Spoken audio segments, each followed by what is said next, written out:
Fare thee well, my little one, for now you're on your way,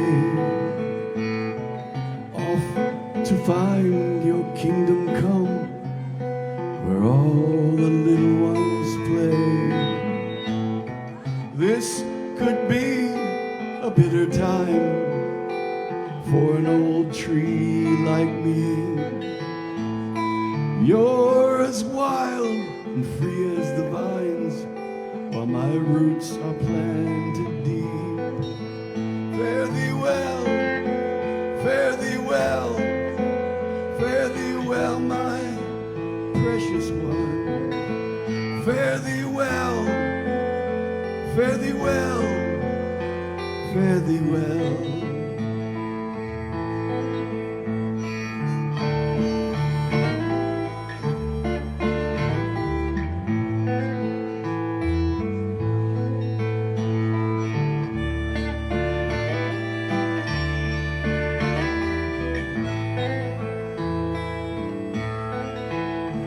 But pay no mind to my tears, for they are not shed in grief. You must go in happiness. We kiss you before you leave. And fare thee well, my little one, for now you're on your way, off to find the kingdom come, where all the precious ones stay. Fare thee well, fare thee well, fare thee well, my precious one. Fare thee well, fare thee well, fare thee well.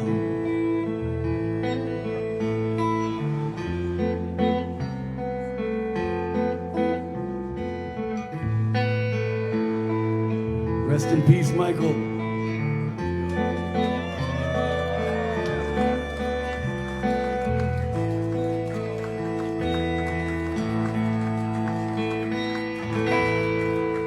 Thank you. Jack Corcoran's coming up next. The sun is coming up. How about it for Shoulders? Thank you, Shoulders. Thank you so much. Jody, it's okay. Oasis is not going to be here. Come on, join the party, man. Come on, come on. They're not going to make it. Okay, Victoria's son, Jack Henry, is going to be up to perform next. Victoria Corcoran and Deb Pastor. Just want to thank everybody for being here. It's an overwhelming tribute to see so many friends here. I came to Austin 30 years ago, 28 years ago, and following Michael. And Austin raised my son, and you see how great he's turned out. So just very, very delighted to see everybody. It does feel like the old days. So thank you for that. And I'm here to support Deb.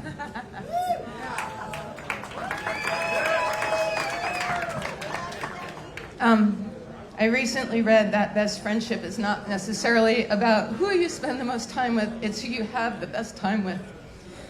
I could list what I love about Michael, but I feel confident that this is what we love about each other. We found humor in everything and shared it from uniquely different perspectives. We talked for hours and hours and hours in one sitting, going deep and never exhausting ourselves. We needed each other's opinions. Our communication was effortless, aware, perceptive. Many words were never required to understand each other. We lifted laughter to the top of our sadness and made it pass more quickly. He was a journalist, but he could keep secrets. And I told him so many. Michael proudly and lovingly promoted me and my photos, always urging me to be more productive. I live a remote life, and the comments to his posts made by many of you in this room make my heart burst with joy and tears. In our last text, he asked if it was okay to post some pictures from my the birthday, a gift that keeps on giving. And it's a constant reminder of how fully my character has been inspired and influenced by this entire community. Michael kept me connected to it. What a fantastic friend. His constant support in all things has been removed from my structure, and now that this beloved man has left the building, I'm glad to be here with y'all to celebrate him. Jack Corcoran, like it or not, you've inherited me.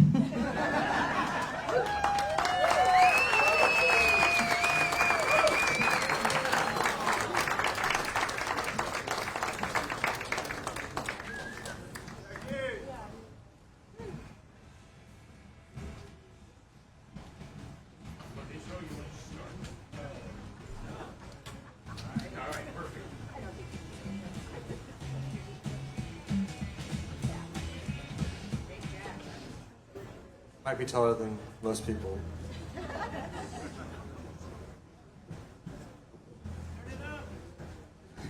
All right. Well, thank you to everyone who's here. My dad,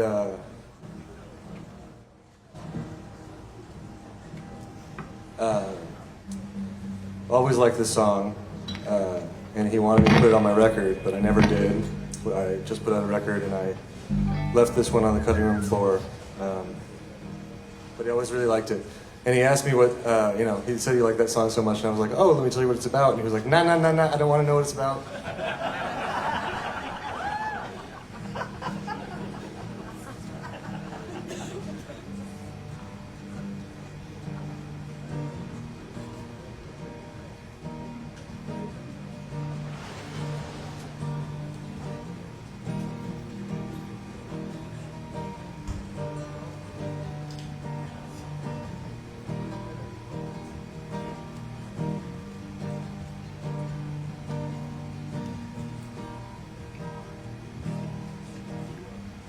Just working on a few things right here.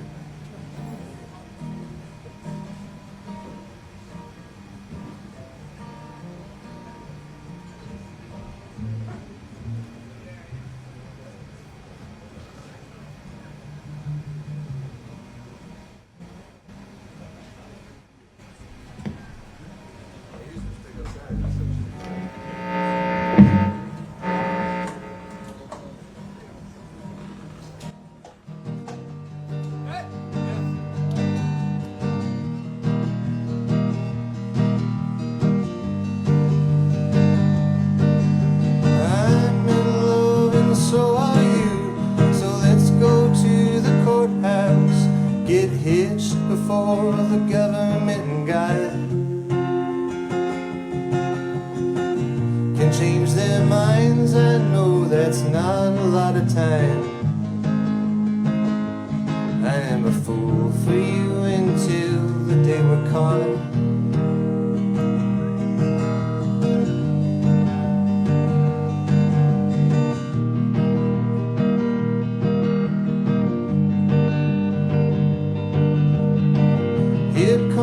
Drunken farmers spilling all their seed, but nothing grows in Carthage anymore.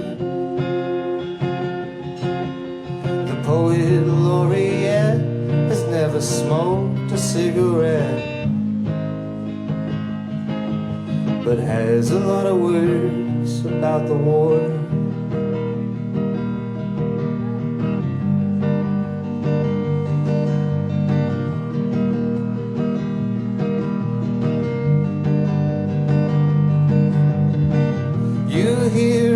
Through glass and ask me what it was.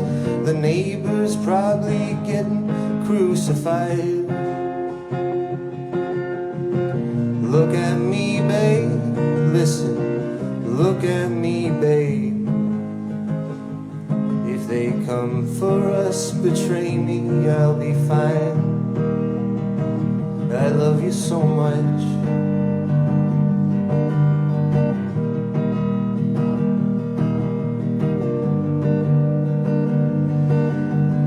And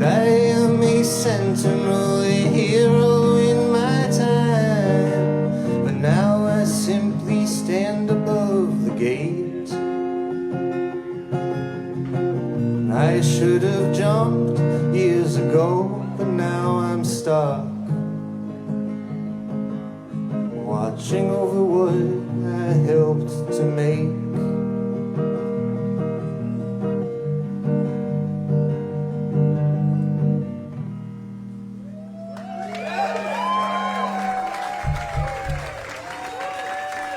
Everything sounding all right?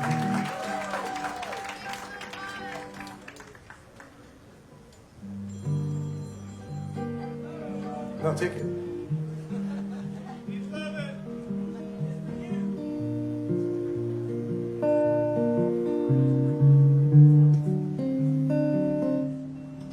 Tuscarora,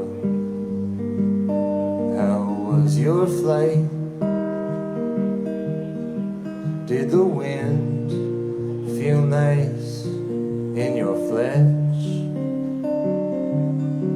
Tuscarora, do you look back at the sinewy strings tucked into your notch? And do you miss the fingers pulling you taut? Or the wood smooth and warm against your neck? Tuscarora took a deep breath. I don't miss, is all he said. I don't miss. Well, I look down at the wheel and my grip, loose tobacco in the corner of my lip, and a smile crept its way inside my mouth. Didn't cut the engines till I left the South.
Make sure this is in 440.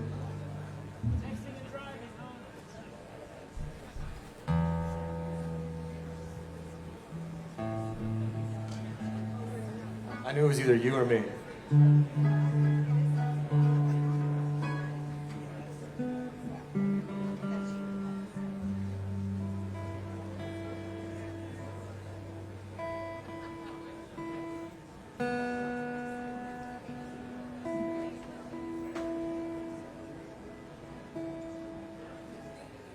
Must have bonked it on something.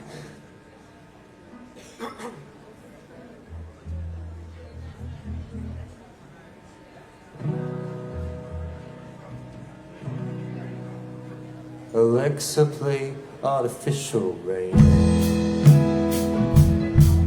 while the real thing runs down the window pane.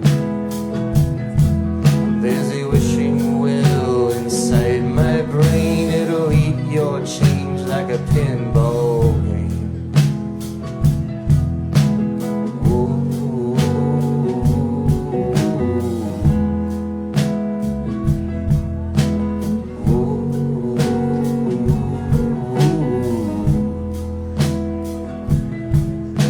Slice my hand on a wheelbarrow, a red trail growing in the April snow. And I know it was his time to go, but I taught that dog every trick I know.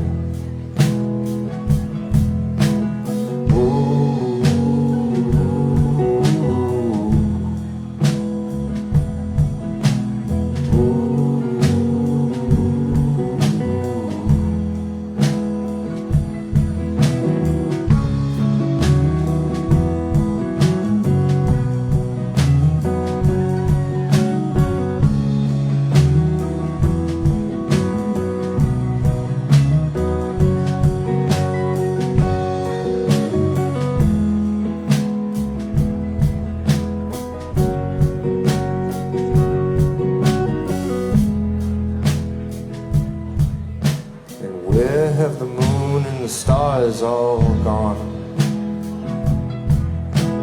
left me alone with the big red sun. Why won't the world simply behave and just be night or just be day? I put her on when I'm feeling low. She says I love you in the video. For a monthly fee, she'll even say your name. Alexa, play Artificial Rain. Alexa, play Artificial Rain. Alexa, play Artificial Rain.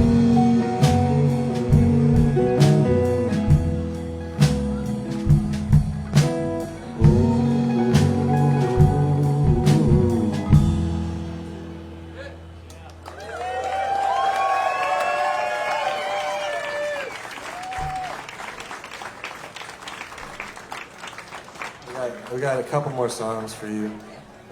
They gave us a little extra time. Super cool.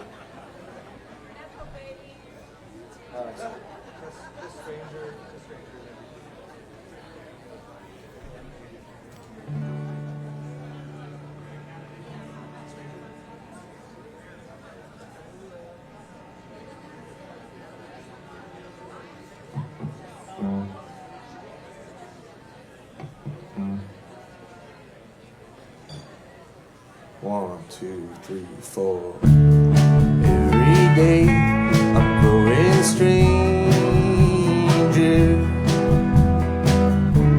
When I grow up, I wanna be a stranger, riding around from town to town, friends with the fools and the clowns. Ne'er-do-wells I stole from the lost and found. My better days have gone missing. Selfishly, I wonder if you miss me. It's selfish 'cause I'd never miss you back. What would be the point of that? Missing something that you never even had. And if I could just cut back on drinking and only smoke a cigarette,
I used to be one of you. If I could just cut back on drinking and only smoke a cigarette a day, well, it might be worth it. I'm getting bored with all the ways I am not okay. All the ways I am not okay. All the ways that I am not okay.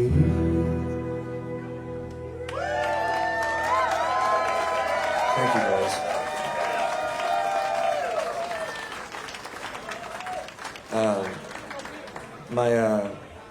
My father was a big fan of this next song, and it's kind of a happy song.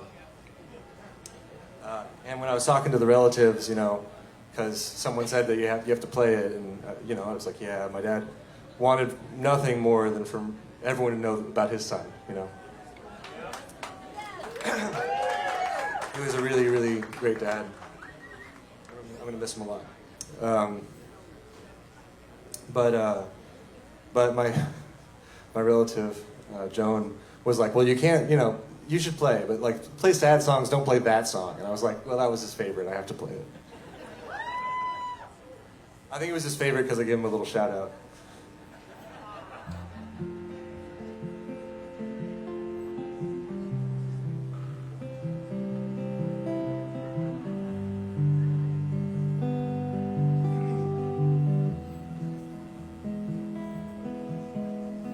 Beautiful people sit by the river, drinking boxed wine with a permanent stranger, getting sunburnt even though they sit in the shade, laughing about the plans that they once made.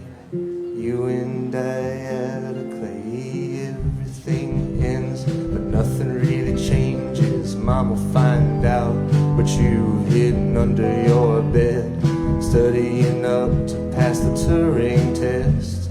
Patterns under my eyelids, rainbows just like Fairy Queen Iris, white chocolate and a koozie that doesn't fit. Wonder why I keep hanging out with it. Seems like a pretty good weather. Sometimes I come here with my father. He looks up and down at the volleyball chicks. Sunflowers growing through a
boxed wine with a permanent stranger, trying to talk, but all our mouths are full. I just wanna be so beautiful.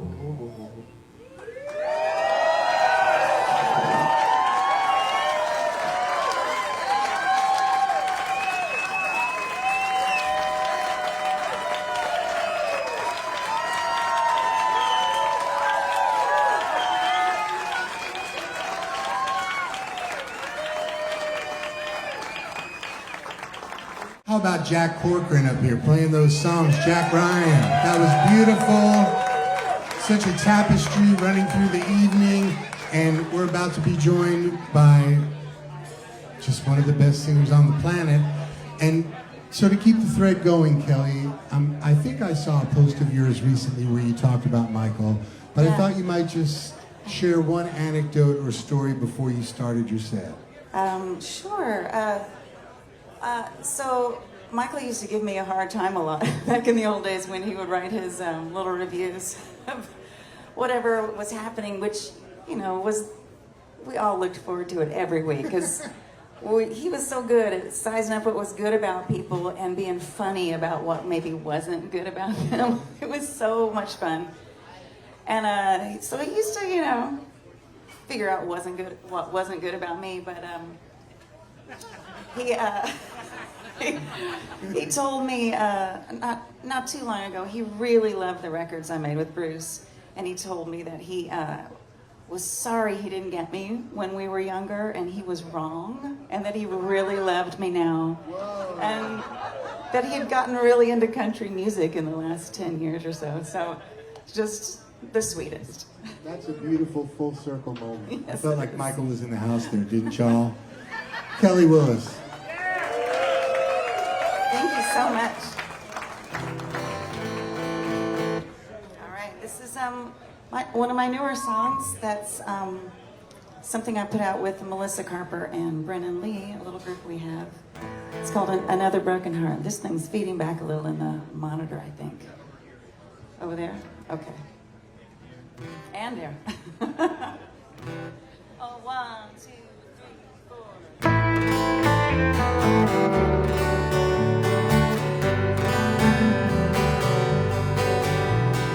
Who I am now is coming up clearer.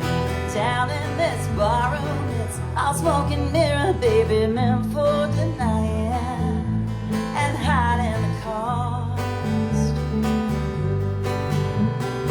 Each round I buy, the mountain grows steeper. Each tear I cry, the memory grows deeper, baby, Lord help the loser who knows what she's lost. Somebody's world is probably better. Somebody's looking for a brand new start. I've just got to find another broken heart. I remember our parting like lights on a letter. Things would be changing and be for the better, baby. How this is better, I don't really see. Barman says go home, another night's ending. I will be leaving, there's no use pretending. Though home's an old story, means nothing to me. But somebody's world just probably fell apart. Somebody's looking for a brand new start. I just got to find another broken heart. I didn't know it was over. I just thought our love would grow. Now I need a way to recover, and maybe you know,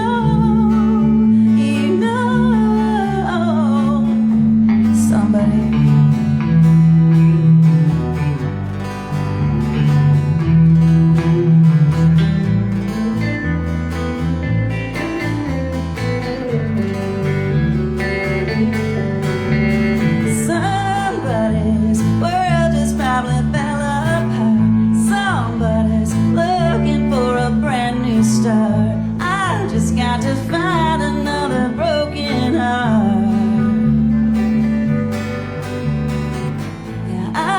got to find another broken heart.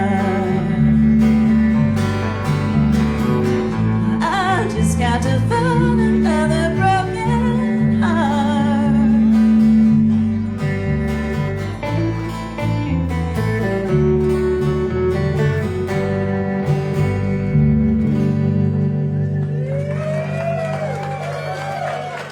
Well, thank you. Yeah, this is still really feeding back up here. I don't know if y'all can hear it out there, but it's doing it up here anyway. Check, check, check. Right in there. All right, let's see. We're gonna do, this is a song Bruce Robinson wrote. We're gonna break out the banjo for you.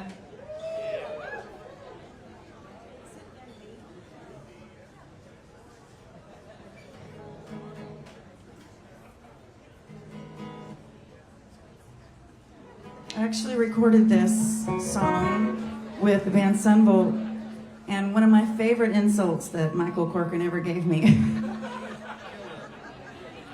was I sat in with Sunvolt at the Liberty Lunch, and he said, "The only person with less stage presence than Kelly Willis is Jay Farrar." And I loved it so much, and I think it's because I was like a notch above Jay. It's like I come up in the world. Oh, he was so funny. Well,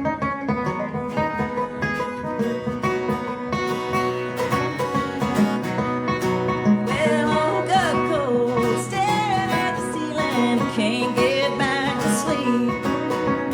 Thinking how you let me cry with broken memories. Well, seeing his face and all my dreams just won't let me be. Oh, I like to be his honey. He don't care about me.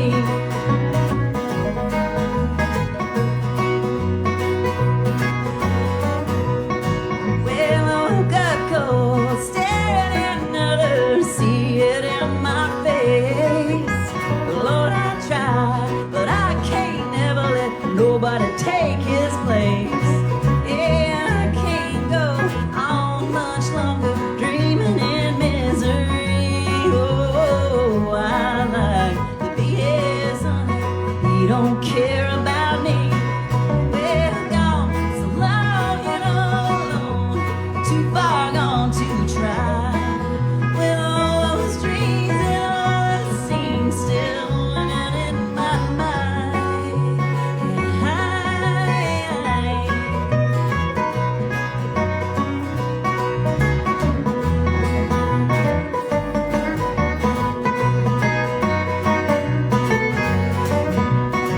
Well, I go downtown, drink my liquor, my tortured mind to numb.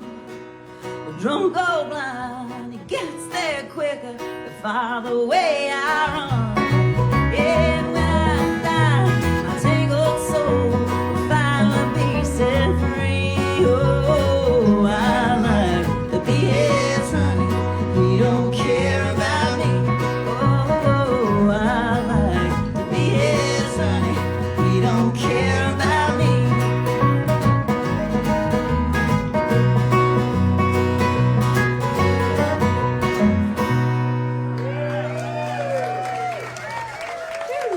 That's Scott Davis over there, everybody. I got John Michael Sheff over on the bass. All right. Well, here's just a little soul country tune I wrote. It's called Back Being Blue.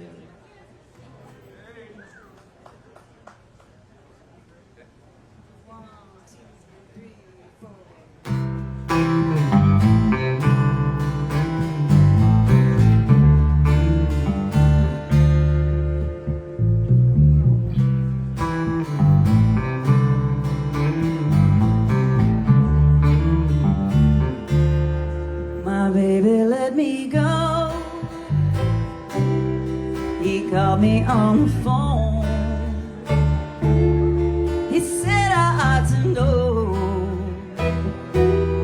he wasn't there alone. Oh, now she's back in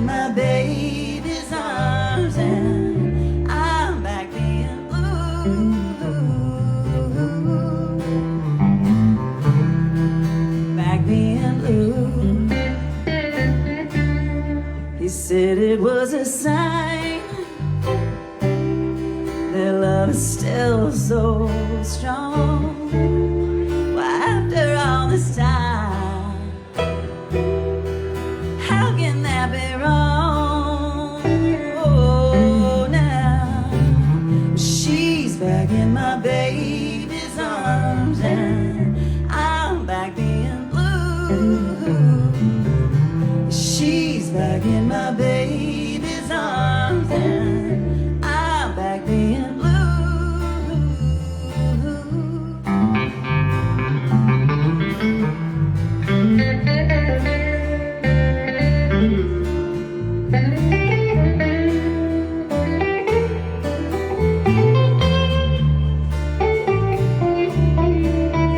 He said our love was one to be proud of, but wasn't the same as their love. That was oh such a rare love and couldn't be tamed. Oh, now she's back in my baby's arms, and I'm back being blue. She's back in my baby's arms, and I'm back being blue.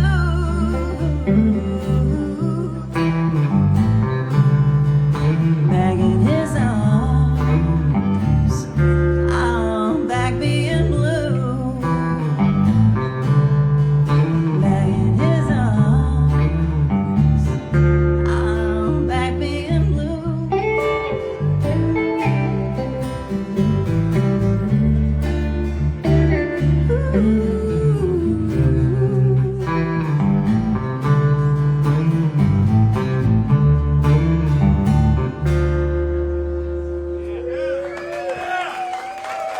Thank you very much. I think one of the things that started to bond Michael and I together is that we both had redheaded children. It was like he felt like we were in a club, and that might have been one of the things that started to bring us back together. I just also just heard the sweetest story that he was at the Replacements tribute that we did during South by, and I did that song Skyway there, and he told his friend that he used to hate that song, but now it's his favorite one. So it's pretty amazing. But I'm gonna do this. This seems like the best country song I've ever heard, and it's written by our own Marsha Ball. So this is my last song I want to do for y'all. Thank you for letting me be a part of this.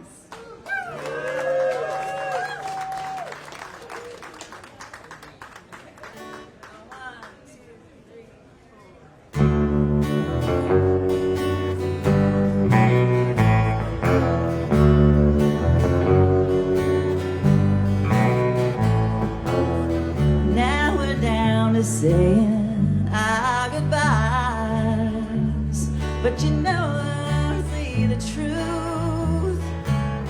All I did was try and make life better for you, but a woman just gets tired of being used. So go find another fool to love you. The world is full of girls like me. Find a fool to take care of you. Now that's a girl I'd like to see. You tell her that you try, but you can't look her in the eye. And I know you'll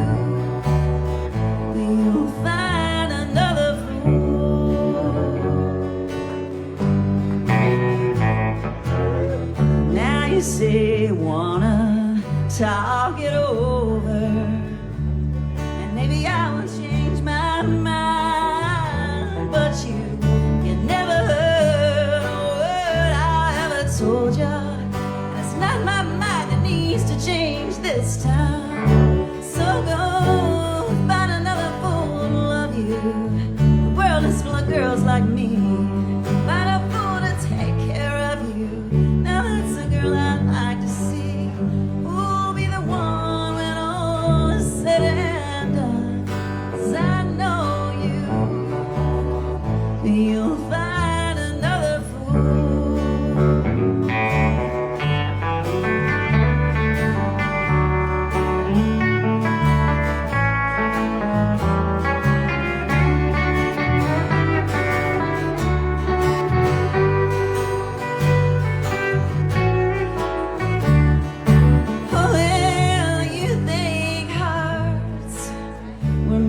be broken like your promises so easily spoken.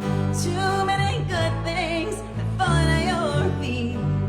I wonder who'll be the fool after me. Go find another fool to love you. The world is full of girls like me. Find a fool to take care of you. Now that's the girl I'd like to see. Touch and try, but you can't look her in the eye. And I know you'll find another fool. Find another fool.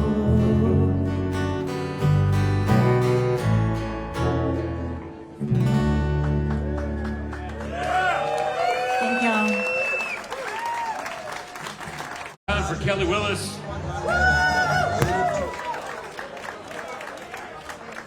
Courtney Santana will be with us in a little while. Jon See Graham is here. It'll be his first performance in 4 months in front of an audience. So Jon D will be here. The Rite Flyers, the Wild Seeds, and we'll wrap things up with Shinyribs. Thanks to the folks at Antone's and Paul Minor, we are running ahead of schedule, which never happens in shit like this. So this is an impressive night in just that way. This is Kathy McCarty. What did Corky once say about you? Corky once wrote in the newspaper, which appeared in print, Kathy McCarty, the coolest girl in town. There she is.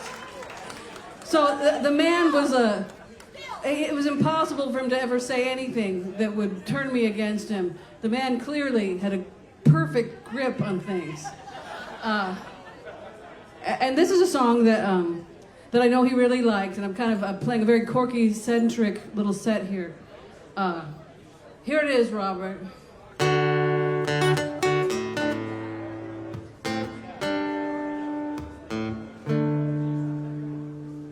Time has stolen you from me, Christine.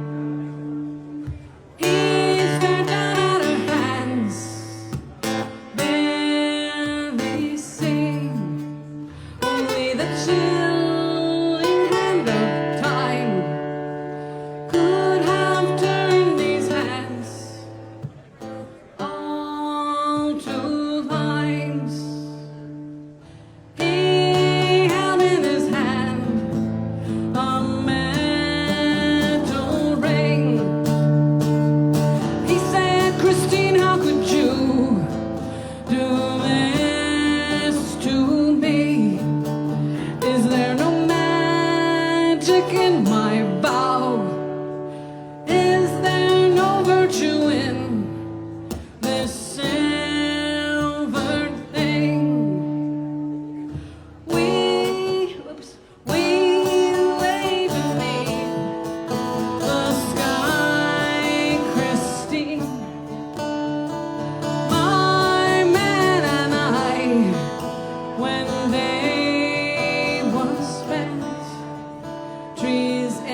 just want to say, go Astros.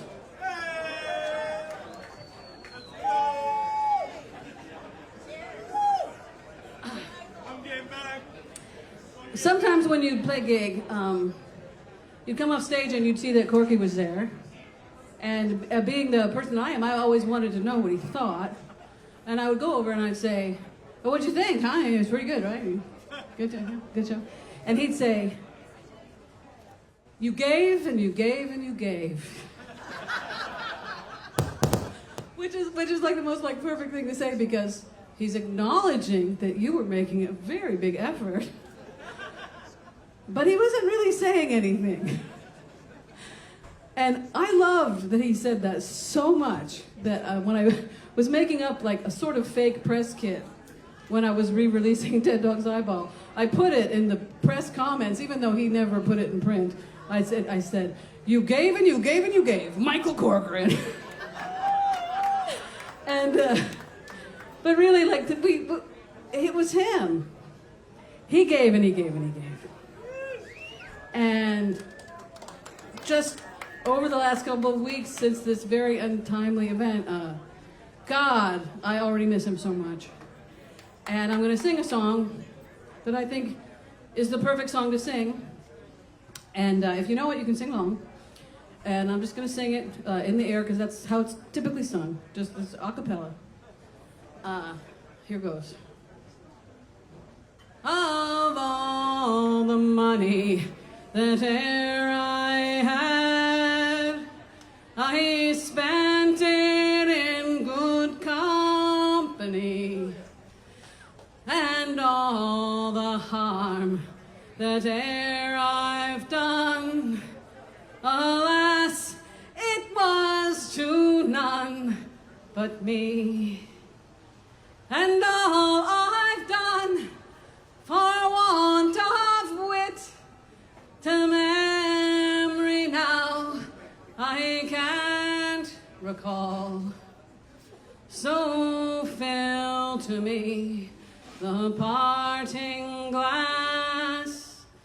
Good night and joy be with you all.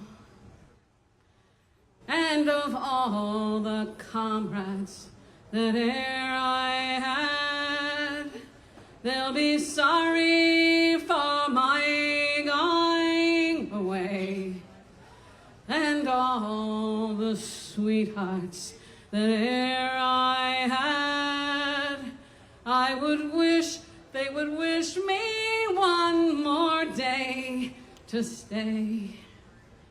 But since it falls unto my lot that I should rise and you should not, I'll gently rise and I'll softly call, good night and joy be with you all.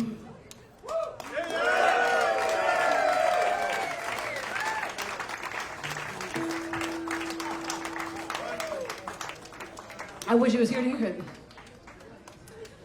I'm just going to go out on another song that he liked, and it's a more upbeat, moving on sort of song. Here it is.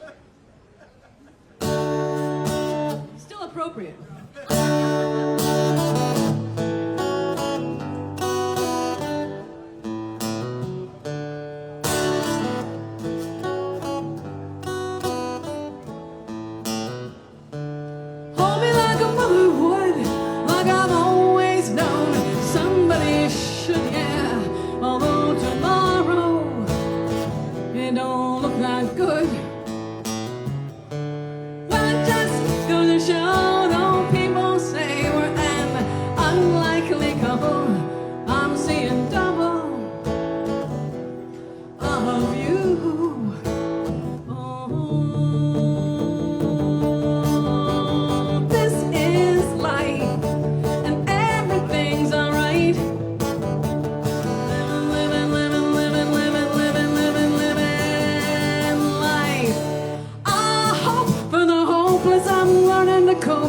Emotionless mediocrity of day-to-day living. How can I help but be restless when everything seems so tasteless and all the colors seem to have faded away?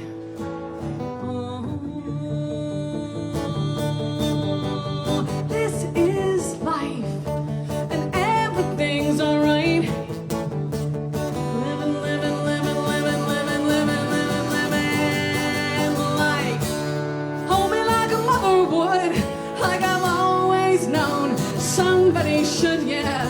Although tomorrow it don't look that good. Well, it just goes to show, though people say we're an unlikely couple, Doris Day and Martha Harple. Oh, come on, everybody. This is life, and everything's alright. Living, living, living, living, living, living, living, living life.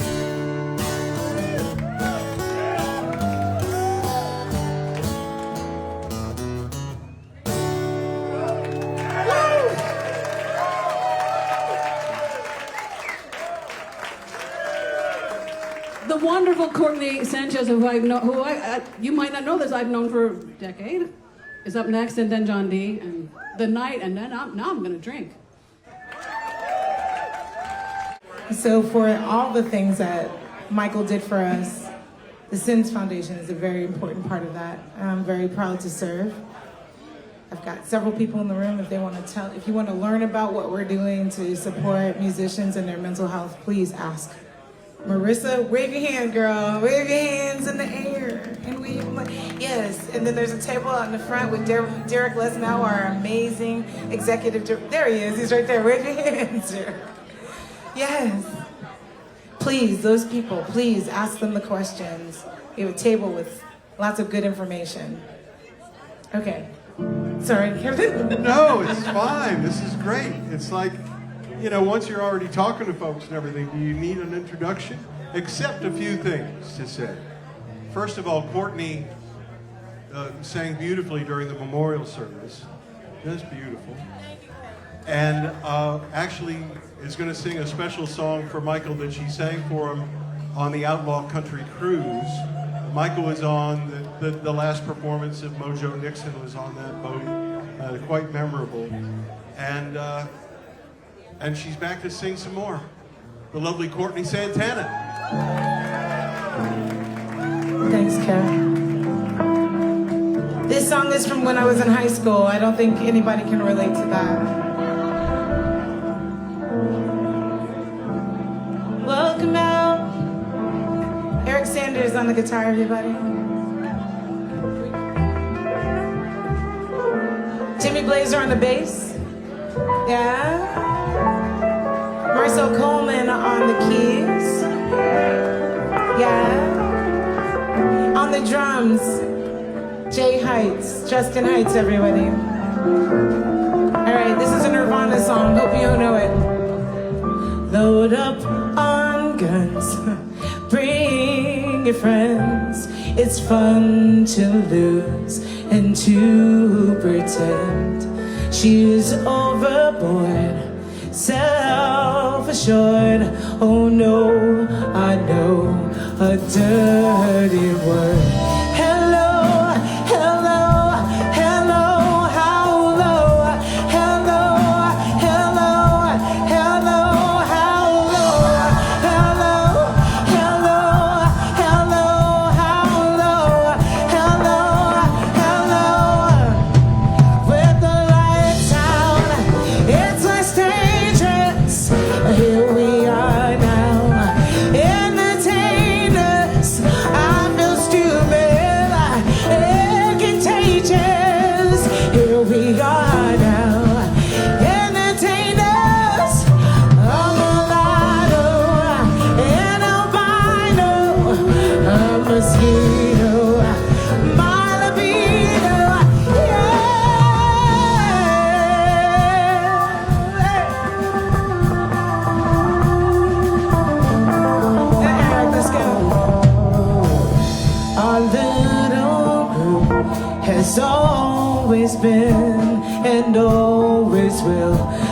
until the end. She's over, said oh for sure. Oh no, I know a dirty word. Hello, hello, hello, how low? Hello, hello, hello, how low? Hello, hello, hello, how low? Hello, hello. When the lights out, it's less dangerous. Here we are now. Entertainers, I feel stupid and contagious. Here we are now. Entertainers, yeah. I'm mulatto and albino, a mosquito, a libido.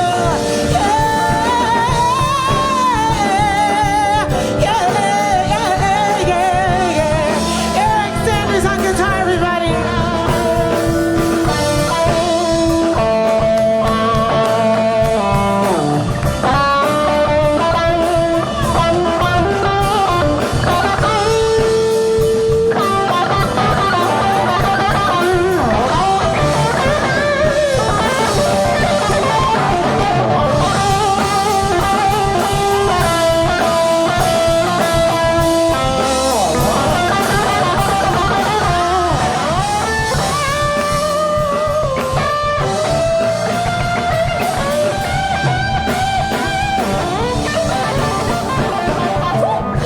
Hello, hello, hello, how low? Hello, hello, hello, how low? Hello, hello, hello, how low? Hello, hello. When the lights out, it's a stages. Here we are now. Entertainers, not the stupid and contagious. Here we are now. Entertainers, I'm an albino, a mosquito. My libido,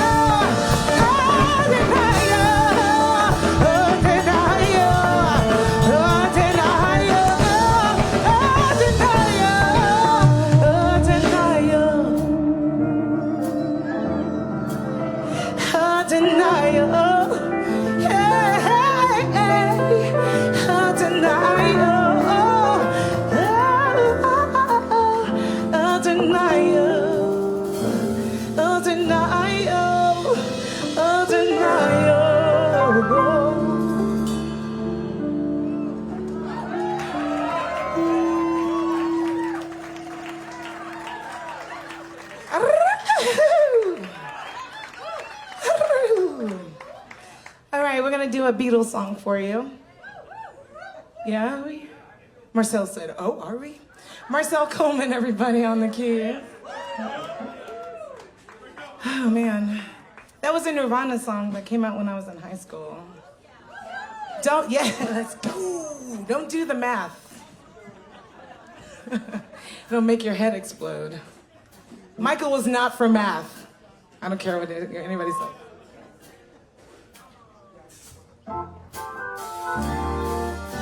Something in the way she moves,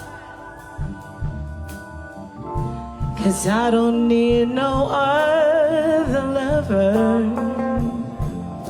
Something in the way she grooves me. I don't wanna leave her now.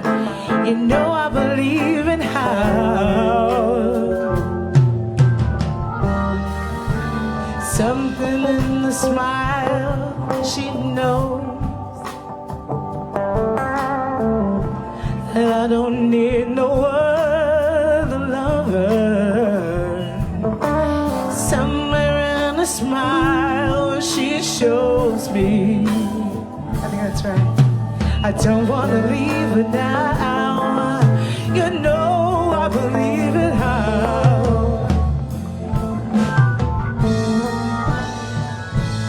Hey!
that you do is think of her. Something in the way she moves me. Yes, I don't wanna leave her now. You know I believe in how. Let's go to the bridge. Yeah, yeah. Hey, go Jay. Woo! You're asking me, will I love grow? I don't know. I don't know. Yeah. You stick around and it may show. I don't know. I don't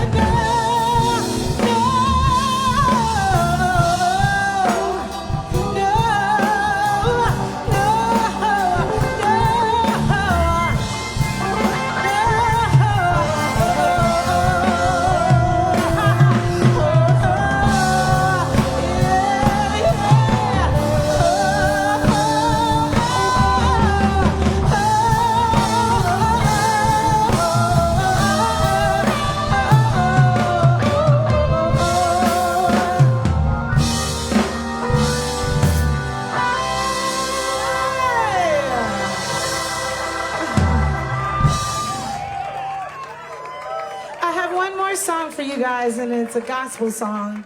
I feel like the Jones family got it earlier, but I'm gonna do a little gospel for you. How y'all feel about that?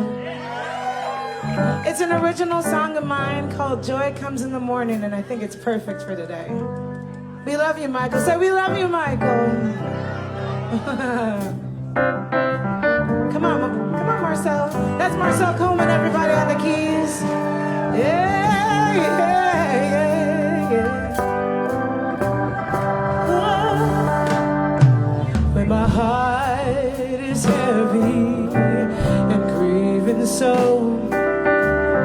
I can always look to you for a place to go. You carry my burdens and you share my shame. When I needed shelter, I just called your name. Because joy comes in the morning, and death ain't always sad. The things that hold me down disappeared when I'm with you. 'Cause there's always joy in the morning. It's looking for deliverance and seeking hope. I can always look to you for a place to go. You know you brighten my day with your simple smile. You take me far past heaven, love me good all the while. Because joy comes in the morning, and we're morning, Michael, and death ain't always sad. The things that pull me down disappear when I'm with you. 'Cause there's always joy. Hey, it hurts when I lose a piece of my heart. Is this the end, or is it a new start? So I'm letting go. So I'm letting go. I'm letting go.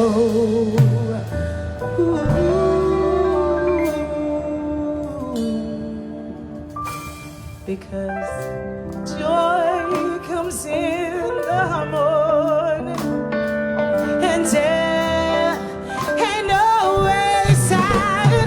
All things that put me down disappear when I'm with you. 'Cause there's always joy. Yeah. Oh, oh, oh, yeah. Oh,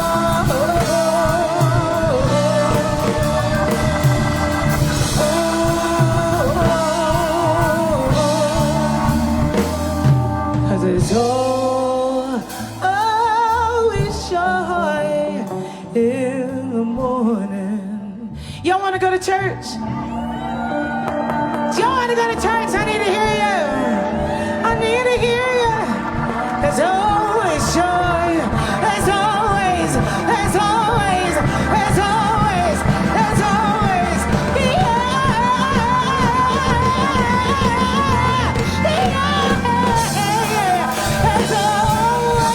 joy in the morning.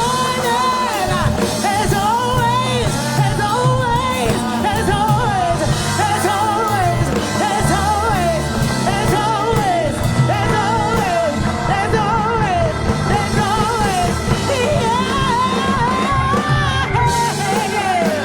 We love you, my girl. We love you, always. Not in the morning, but in the evening. There's always joy in the morning. Oh, yes, yes,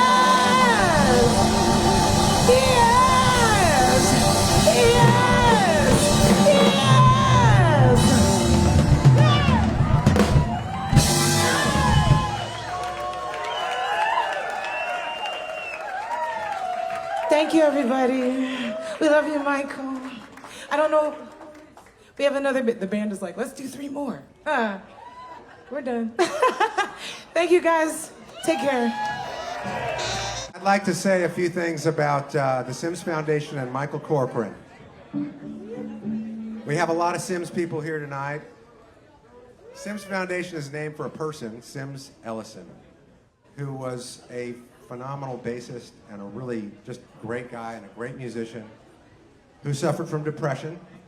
And when his band was about to break, the album that they did was shelved. And it was a lot for Sims. And he took his own life. And out of that tragedy, because of Michael Corcoran, the Sims Foundation came to be.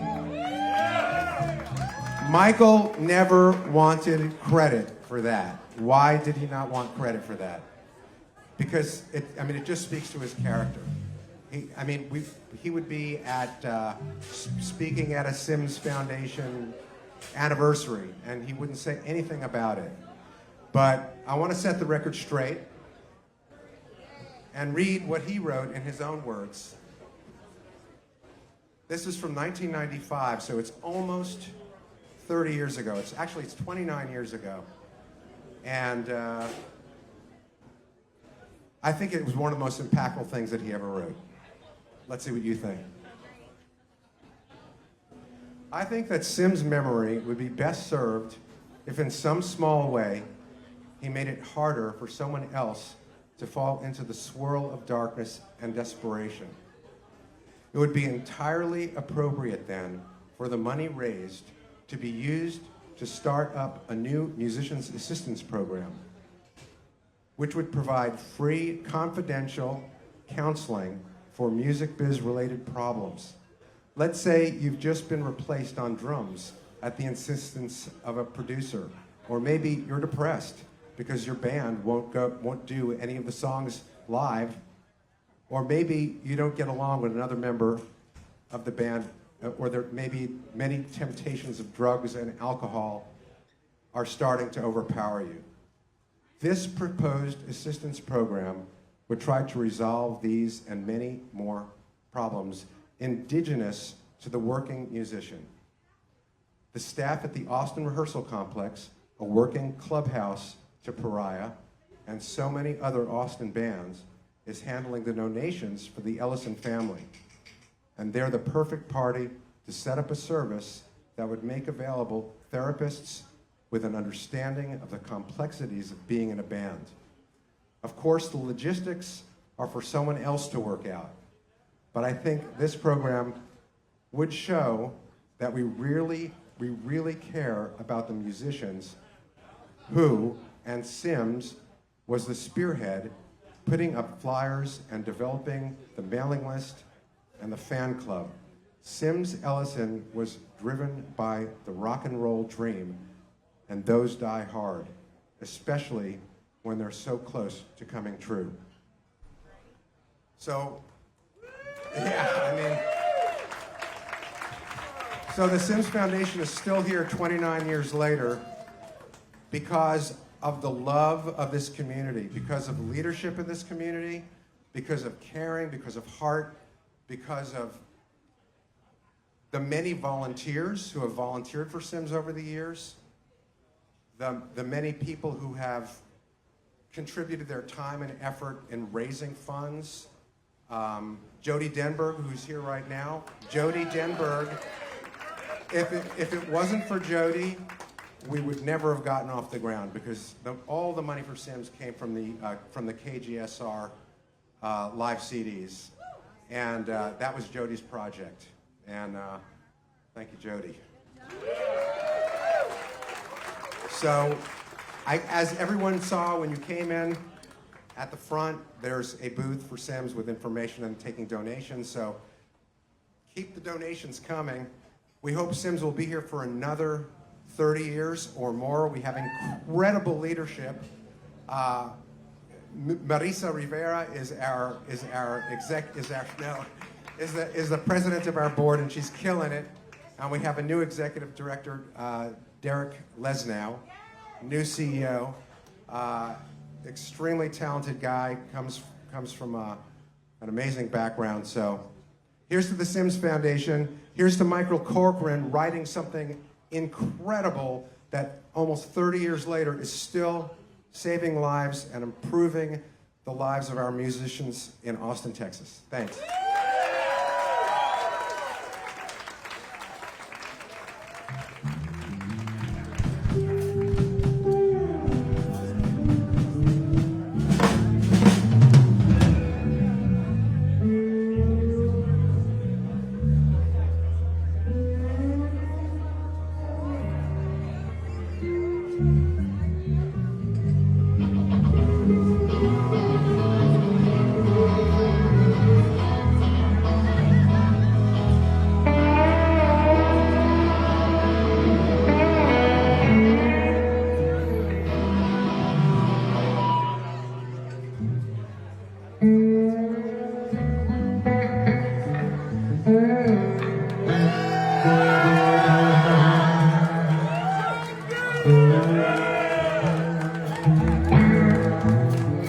Hey, Andy, do you recognize this man with the white hat?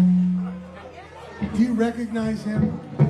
Because I have not seen him for quite some time. He has been a little bit of a stranger. 4 months since you've played in front of a live audience? Thereabouts. All right. Against doctor's orders, if any of you run into John Stokes, don't say a fucking word. We were in the alley talking about Corky. You love the guy. And you and him shared a sensibility. Yeah. A dark, sort of... A dark, angry sensibility, yeah. Yeah. Talk to me about that. Well, I don't know. I have my Corcoran story all queued up. Do you? Okay, I know that y'all probably all heard enough Corcoran stories, so I'm just gonna. Okay, I'm gonna try and be as anonymous as possible in this. A woman friend of mine and I were giving him a ride home from the Continental Club, and he said something that was, "Do you have any idea what it takes to offend me?" And I just went, "Get the fuck out of the car. Get out of the car." And so I got back to my house, and I had one of those old answering machines where when somebody calls and leaves a message, you can hear them. And it had a cassette tape in it. And I still have the cassette. There's 5 apologies for Michael. And the 6th one, there's this long pause, and then he says, "Just for once, I wish I could have said the second thing that popped into my head." Ladies and gentlemen, my friend, Michael Corcoran.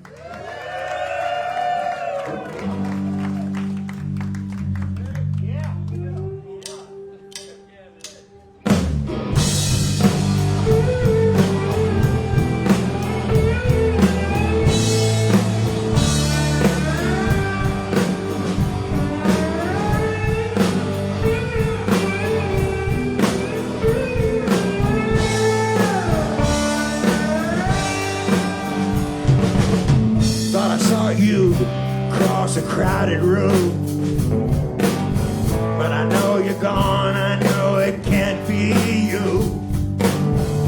Thought I saw you on South Lamar, wearing shades and driving a 15-year-old car. And I will see you by the fire, see you by the fire when you arrive. See you by the fire, see you by the fire when we arrive. Came across your number and the contacts on my phone, along with 6 or 7 other good friends of mine who have gone. I start to delete them, but I have to say, I don't in case I wanna call them up someday. And I will see you by the fire, see you by the fire when we arrive. See you by the fire, see you by the fire when we arrive. Come on, William.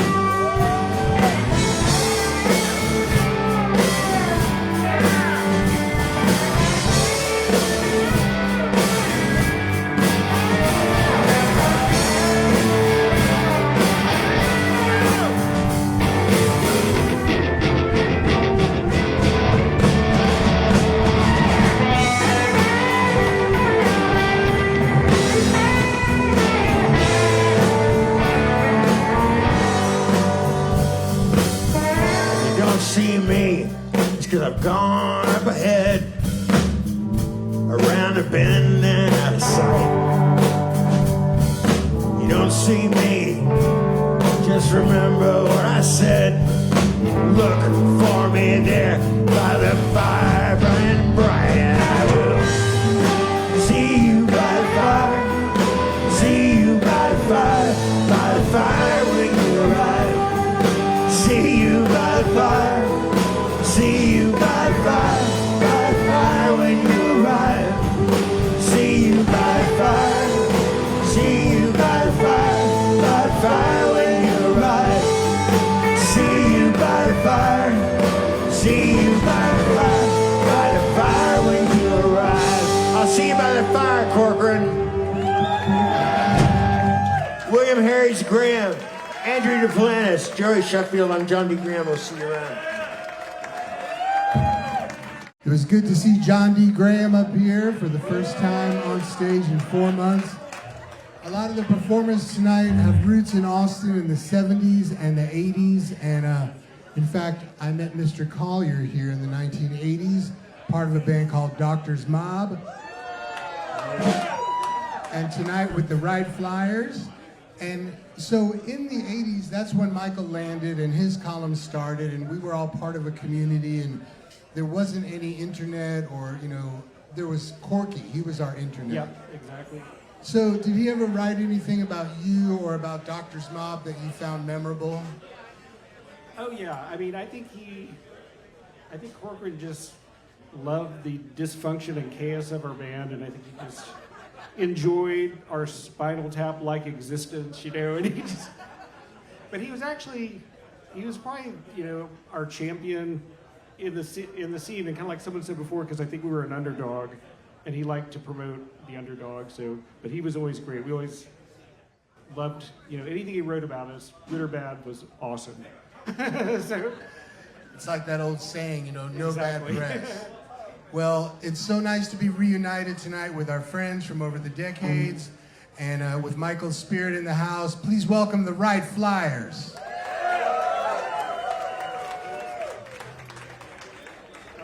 All right. And I'm going to say one more thing. So Corcoran, Michael wrote this great article a long time ago, Don't Stage Dive in a Baby Doll Dress, and other hints for bands. And it was awesome. It had all this great advice. The one I always remember was, when you're in a band, anytime you talk between songs, you're not funny. So I'm not going to say anything else between these songs.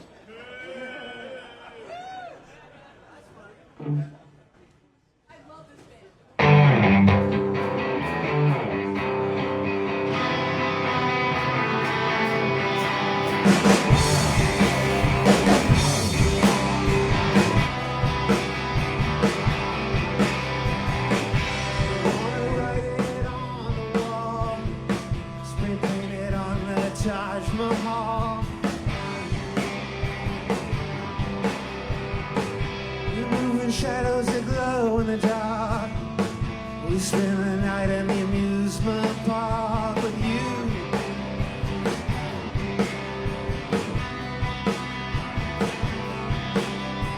Me.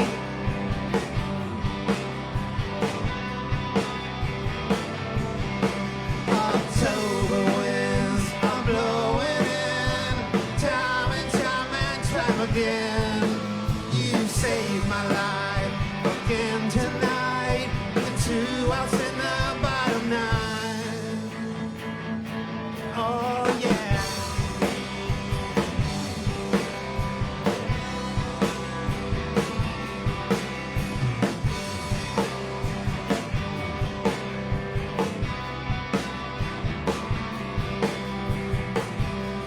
I serenade on the road.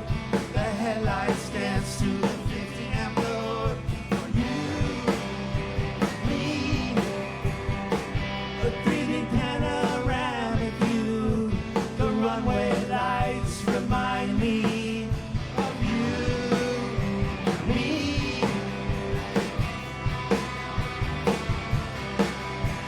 You, me. October winds are blowing in, time and time again. You saved my life again tonight. 2 outs in the bottom 9.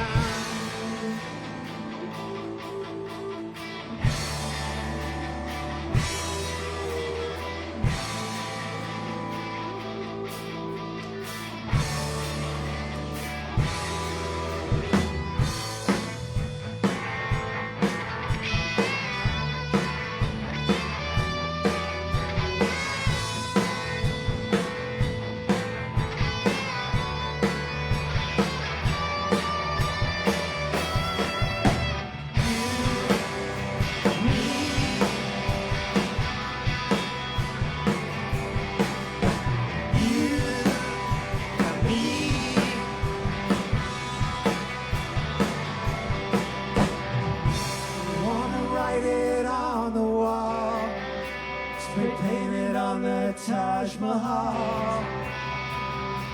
October winds are blowing in, time and time again. You saved my life again tonight. 2 outs in the bottom 9. October winds are blowing in, time and time again. You saved my life again.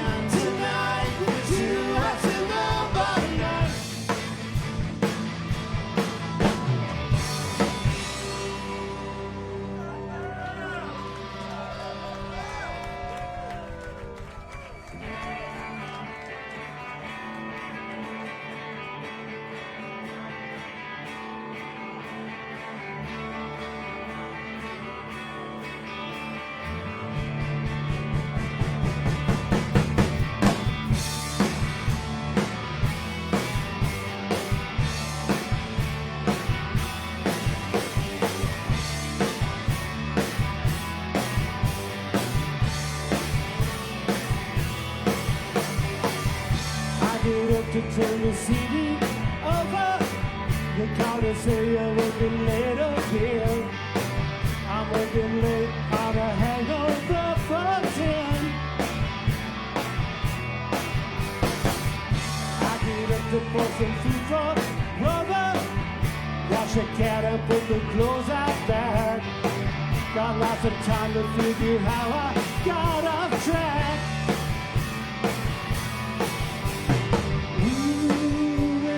Down and out, she believes in me like no one else believes.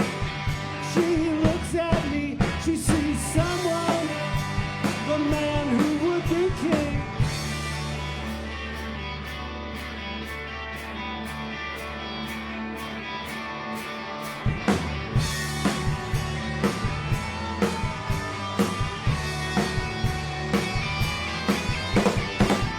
Working hard to get a big promotion. I'm working hard to just get out of bed. Can't stop this good big foods I'm pounding in my head. Ooh, and I'm down and out. She believes in me like no one else believes. When she looks at me, she sees someone else, the man who would be king.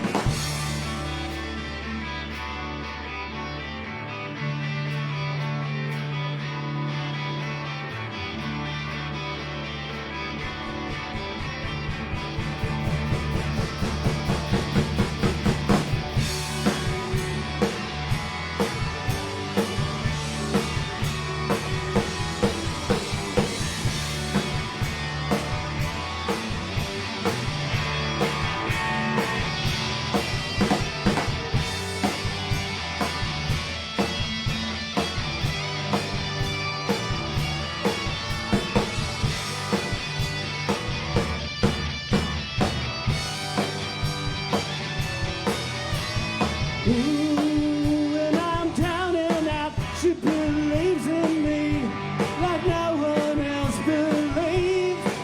When she looks at me, she sees someone else, the man who would be king.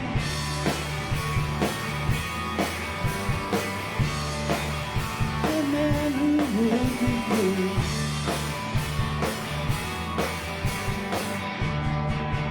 The man who would be king.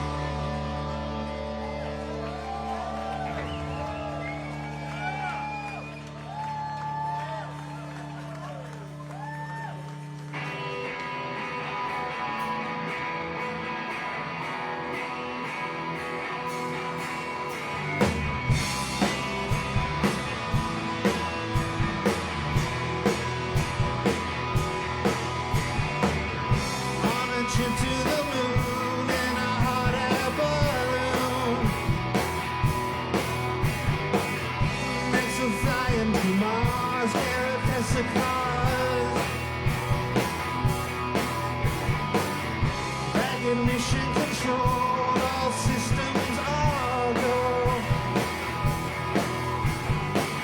I've got a ticket to ride on a Soviet slip inside.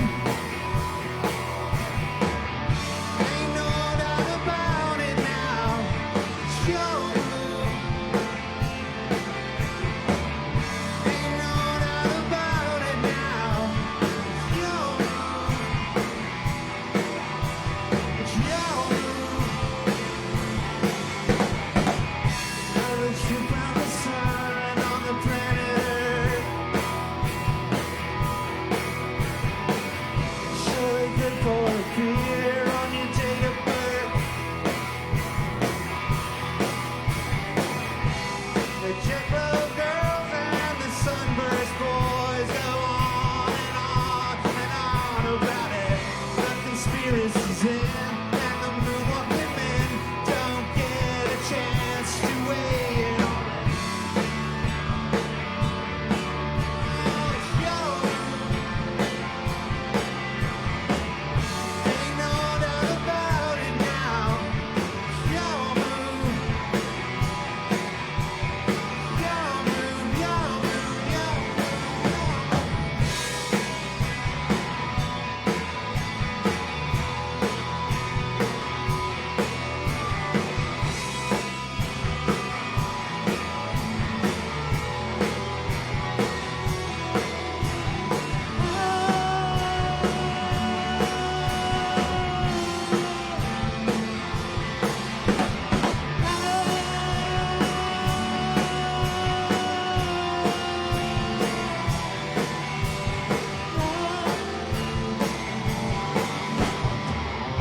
on a trip to the moon in a hot air balloon.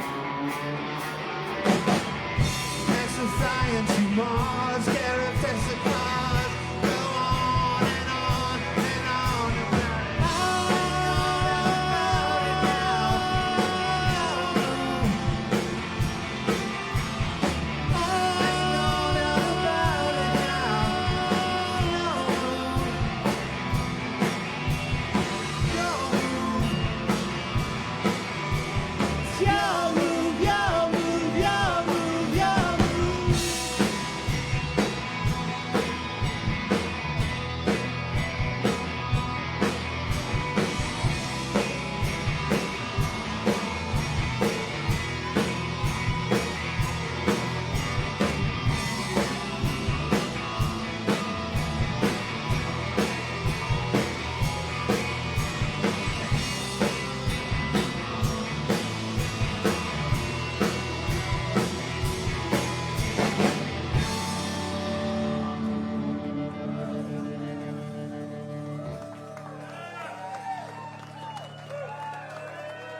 from the noisy people till I see head touch tested only you.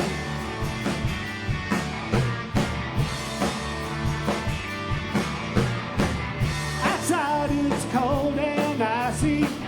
The rain's been pounding down 1,000 years. Inside it's warm and different, a place to live and die at beside you.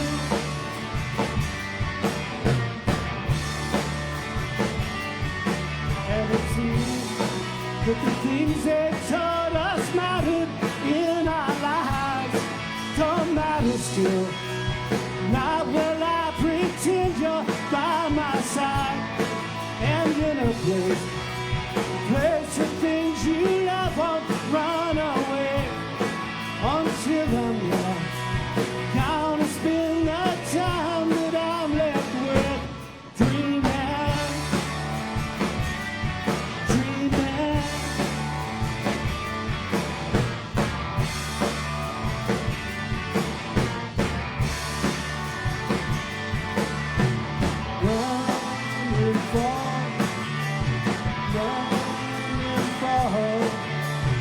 Running for covering a different band. Running for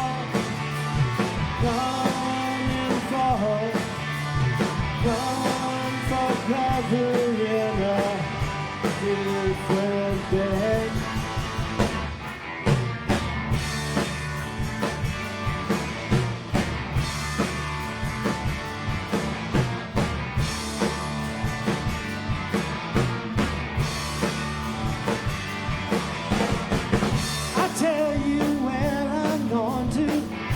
Find a place to sleep and dream of you. Far from the noisy people, till I see head touch tested only you. Dreaming only you.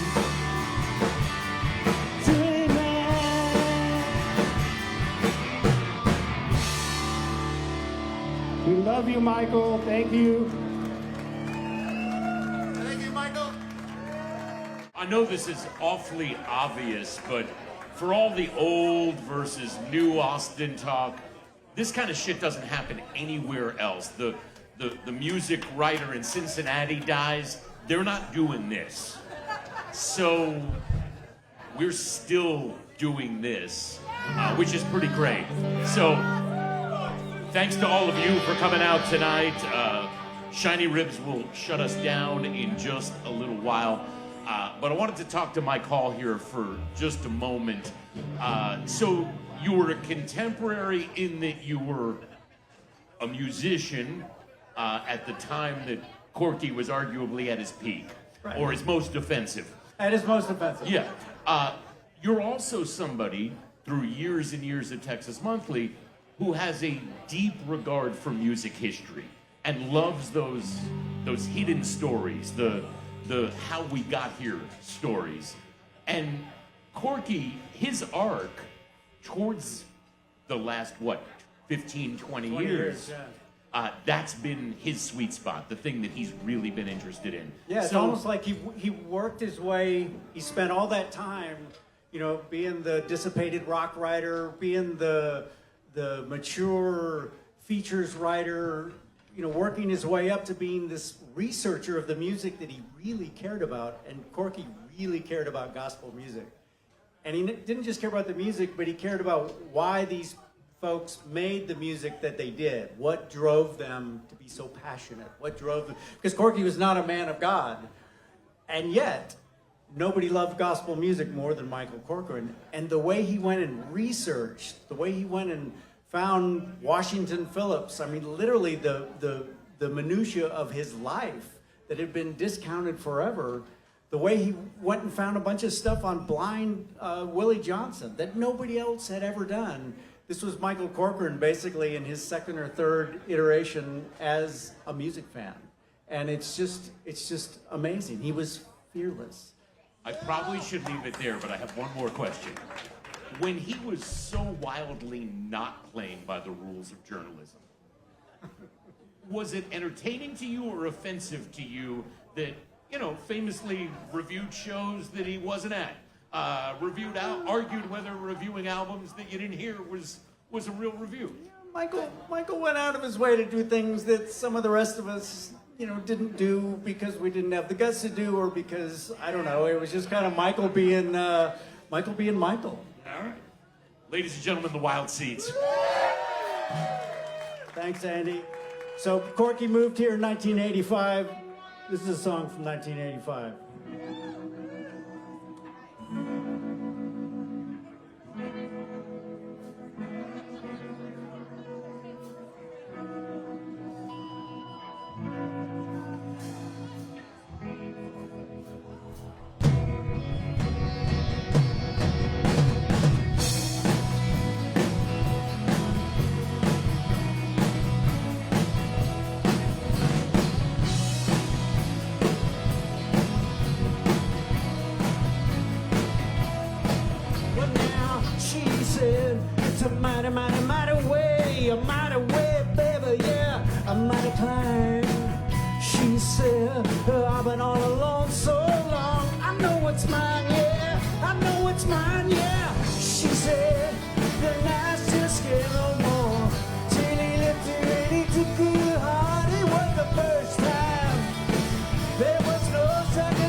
Bass and the drummer's stage monitor, please.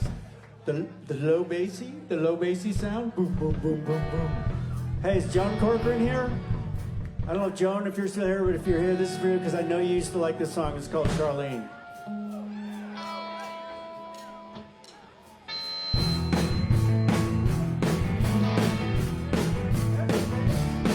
Now, I like to walk, but I'll take a ride. And I like to look in Charlene's eyes, with the moon on the left and the sun on the right. Ah, Charlene's eyes ought to make their own light. Charlene, now the Chevrolet, to the star she's gone all day. I asked him where he gets back. He just laughed, put me on my back. Charlie, don't go for that yak yak. He's a loving boy. That's no Jack Charlie. And he walks like a showgirl, walks like a queen. I've never seen a boy walk like Charlie. When I first he went to college, then he got a job. Now he's out working for a doctor's mom. Well, Charlene told me cut my hair. I said, baby, baby, get your hands out of there. He said, I want no. Every boy I like my man clean, not a rag doll toy. Wanna hang with the hoi polloi. You ain't no revolution, baby, don't be coy. Charlene, Charlene, Charlene.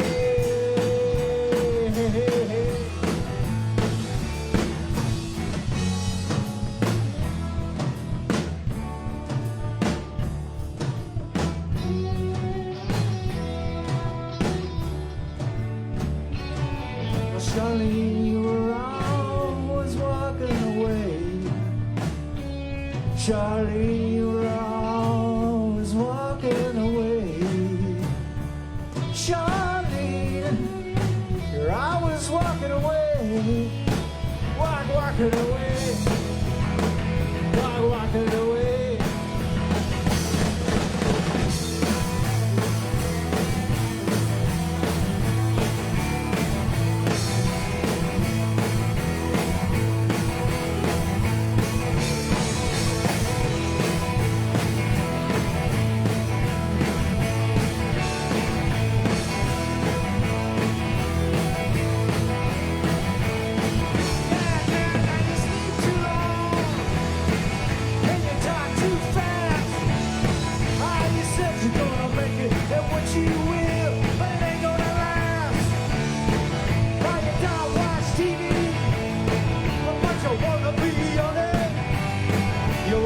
To New York City, I doggone it.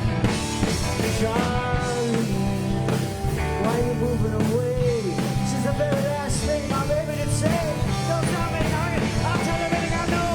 The boys above and the girls below. How did I know it? How did I do what you got it? You're a high season series person. I don't wanna be no white boy pro.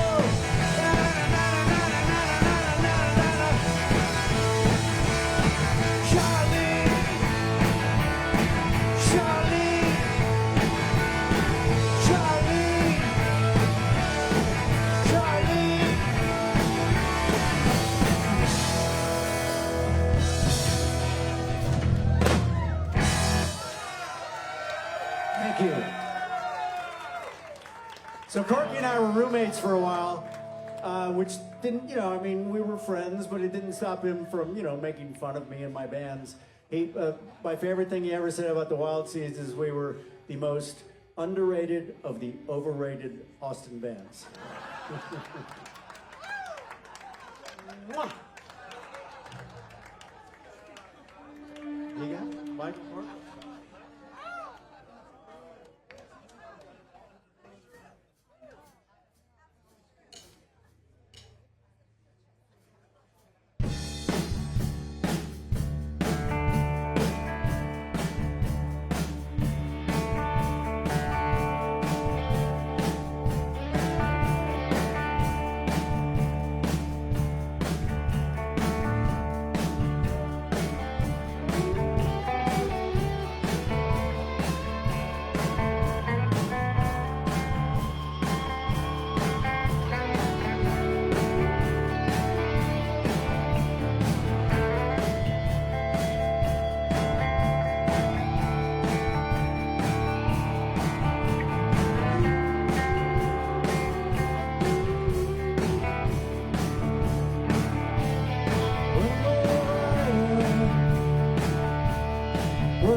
Was his bride. Now in the bar,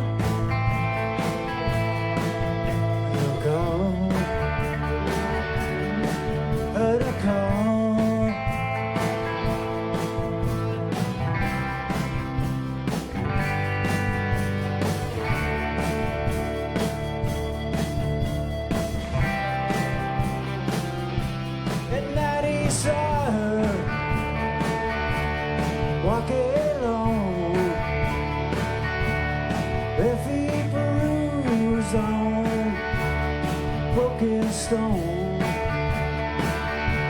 Now did she mind? Not at all. Where was her man? Well, she could not recall. Like before.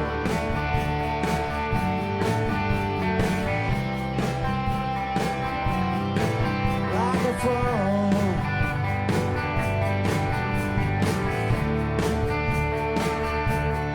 Like before.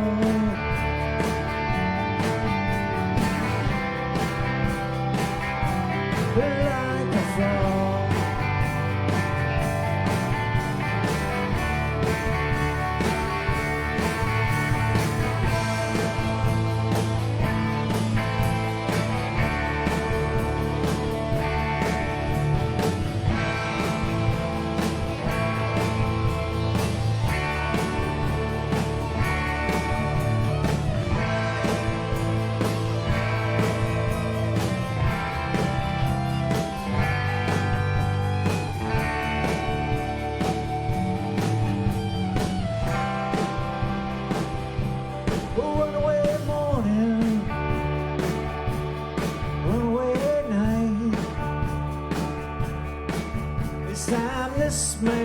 This man is in play.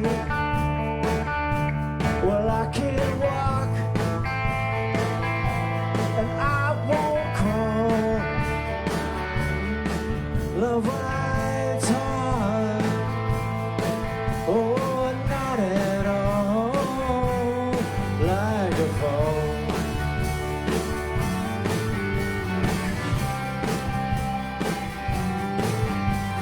Fall.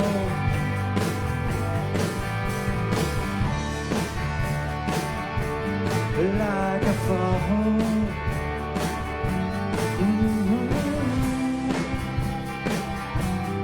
Like a fall.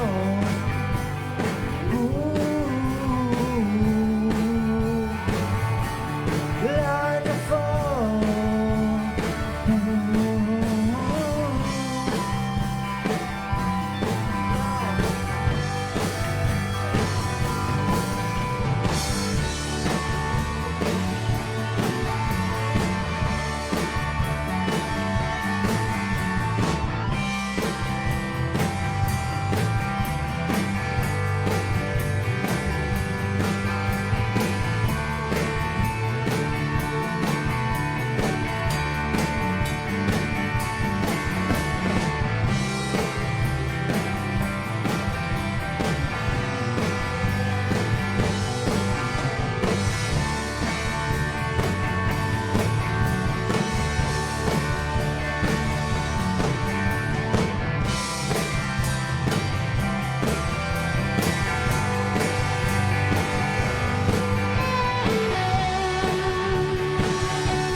Thank you very much. All right, we're going to do a couple more and bring Shinyribs up here. This is another old one. This is called A Girl Can Tell.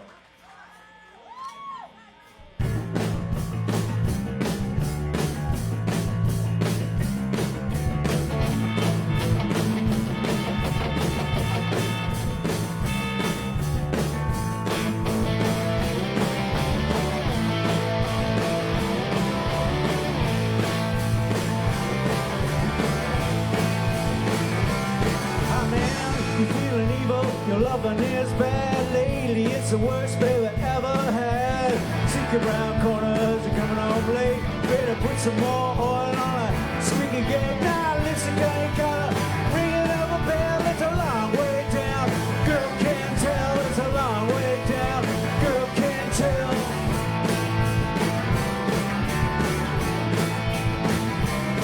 I know she should have done it, neither should you, but it didn't matter 'cause you knew you would do. She got 99 tears, you can't imagine. Got a 9-month itch and honey, she can't scratch. What could be a thought? It was swell, it was not, girl can't tell. It was not, girl can't tell.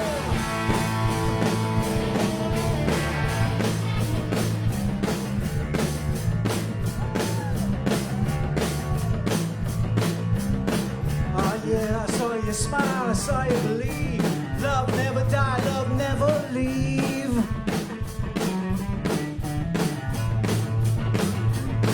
My girl give her heart to the very right man. She even said it was you made those wedding plans.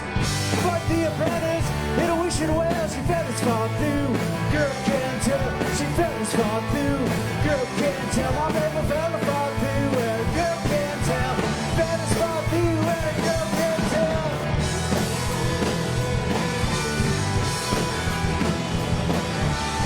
She looked down into your eyes. She looked down into your eyes. She looked down into your eyes. It's no surprise.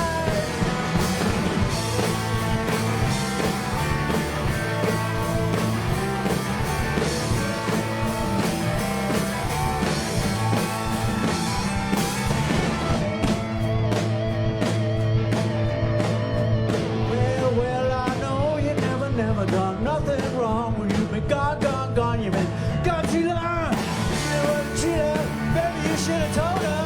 Every time he tried, he did what he told her. She finally told you, go to hell. She thinks you will, girl can't tell. She thinks you will, girl can't tell. She thinks you will. She thinks you will. You're going to hell. You're going to hell. You're going to hell. You're going to hell.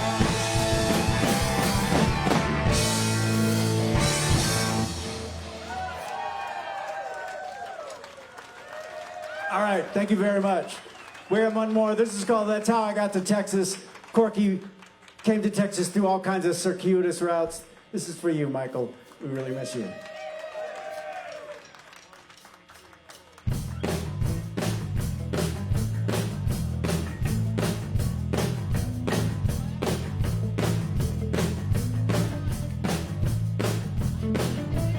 I was walking in Manhattan feeling broken, forgotten, wondering what I'd ever do, how to get away from you. I found a bridge in Buffalo, I watched the rapids down below, followed Exley, Watertown, got drunk, almost drowned, walking through the main woods, shot I left that state for good, joined the circus, learned some tricks, stopped in Newark, I got sick. That's how I got to Texas.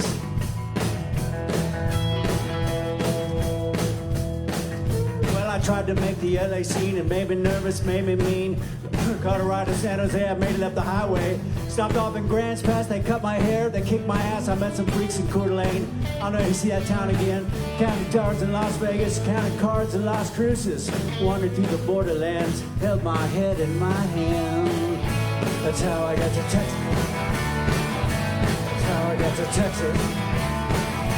That's how I got to Texas. That's how I got to Texas. Well, some come by wagon, some by truck, horny broken out of luck. Well, they don't know why they get it took so long to find a place where they belong. That's how they got to Texas.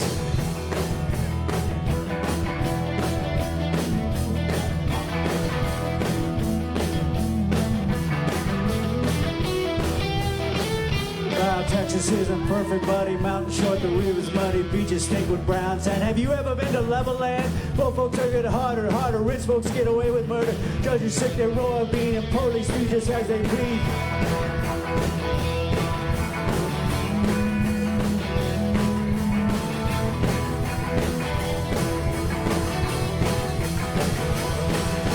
Let me tell you what I love. Waking up the morning dove, swimming in the curtain down and telling people got $1.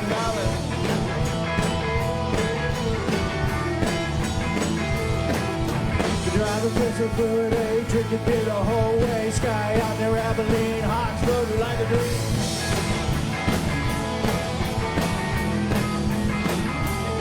All the rednecks and the girlfriends out where the road ends. Scary cars, but straight get lost in Catalina.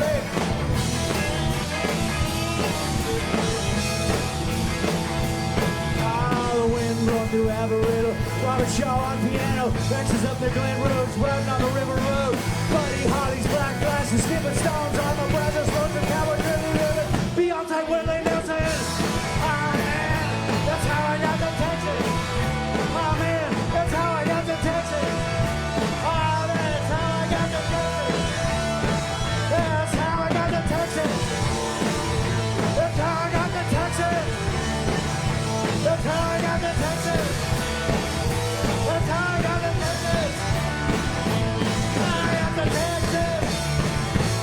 How I got to Texas. That's how I got to Texas.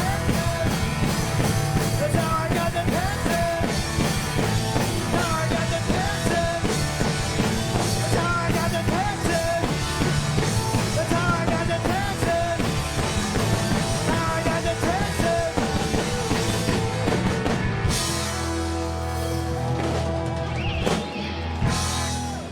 All right, Michael Corcoran, we love you. Shinyribs is up next. Been here since the 2 o'clock service. All right. Kevin's been here since the 2 o'clock service.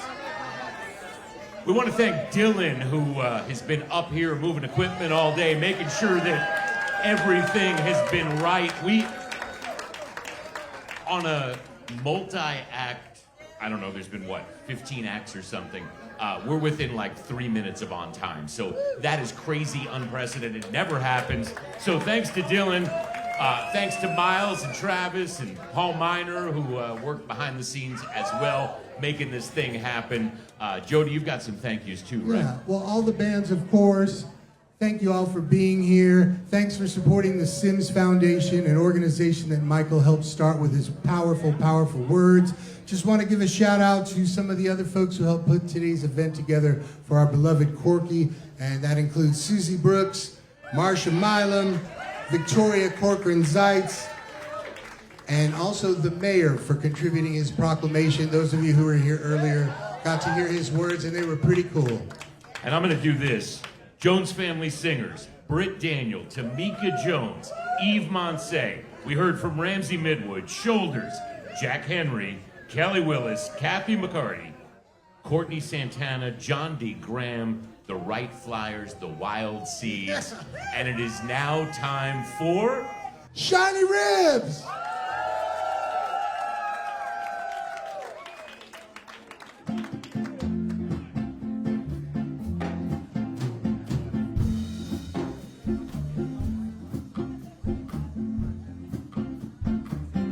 Why torture yourself when you know you're in love? Throw yourself in the ocean and be happy beneath the stars above. Confess your feelings to the one you love, and let's live before it's too late. Let's live. Why deprive yourself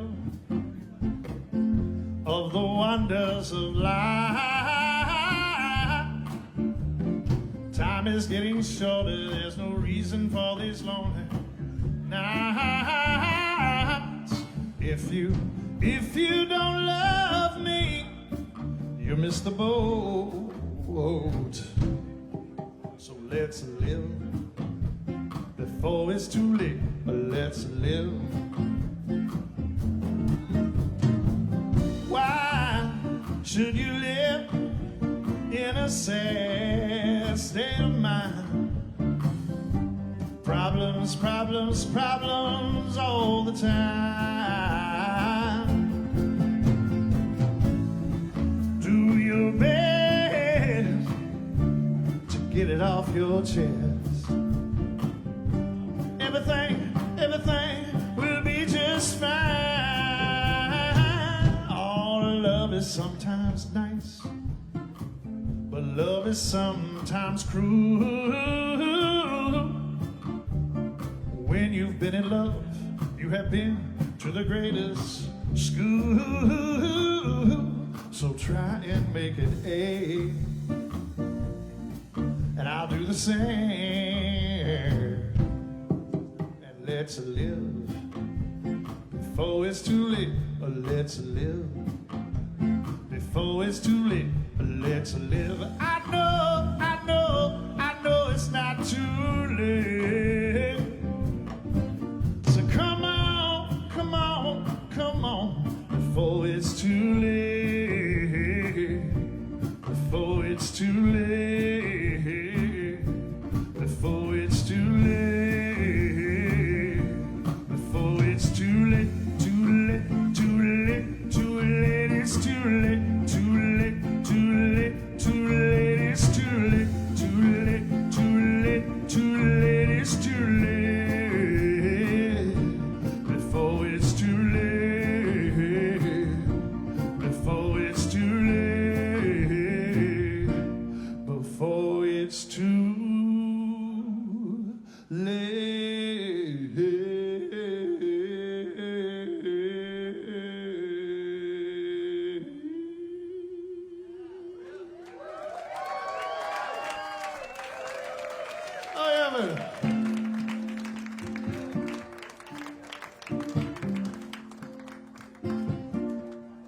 get them shiny soul sisters up here.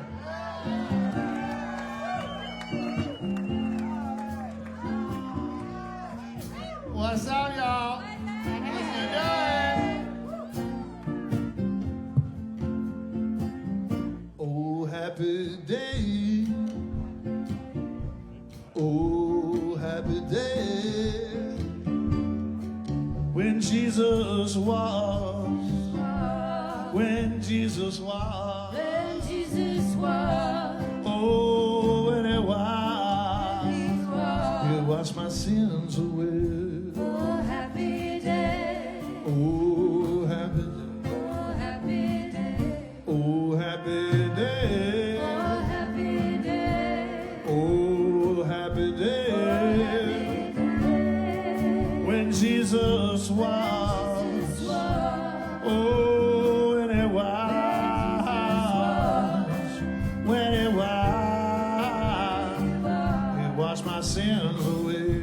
Oh, happy day. Oh, happy day. Oh, happy day. He taught me how to walk, fight and pray, fight and pray, and every day, stand every day. Every day, I really want to see you. I really want to be with you. I really want to see you, Lord, but it takes so long, my Lord. Oh, my Lord. Yes, my Lord. Oh, my Lord. I really want to know you. I really want to go with you. I really want to show you, Lord, that it won't take long, my Lord. Oh, my Lord. Yes, my Lord. Oh, my Lord.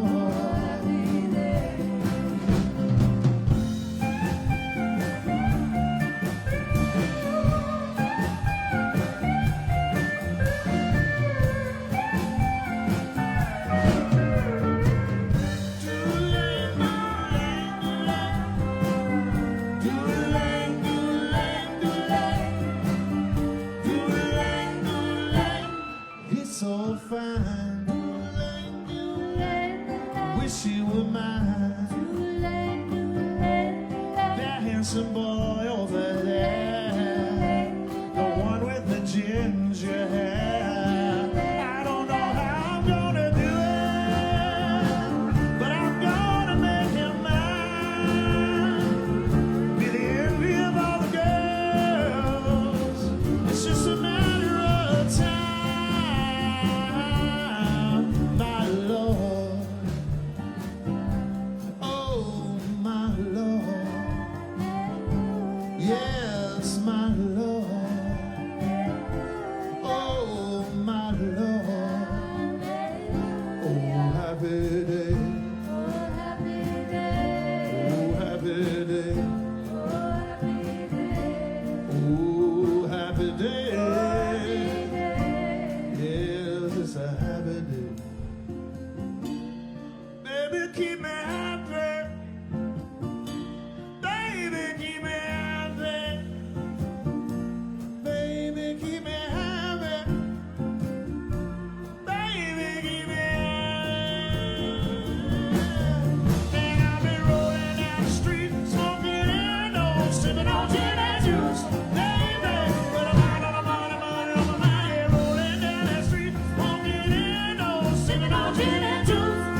right. Yeah, so Michael turned me on to, well, he turned us all on to so much great music.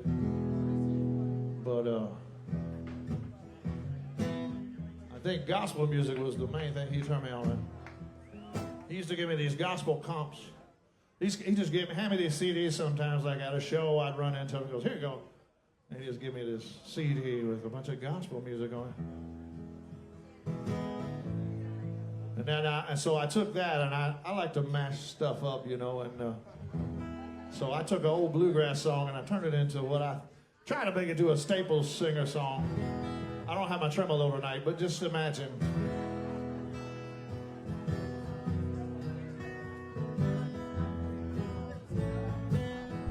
Down in the valley, while on my knee, I ask my Jesus, carry me please. He promised that he'd take care of me. If I would lift him up,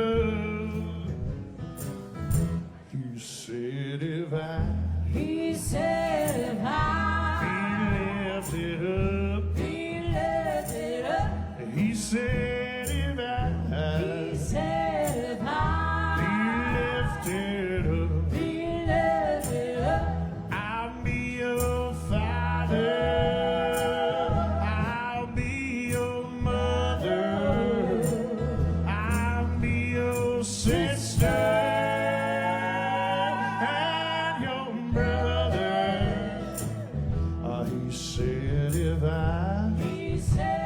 I be lifted up, I bring joy, joy, joy to your soul.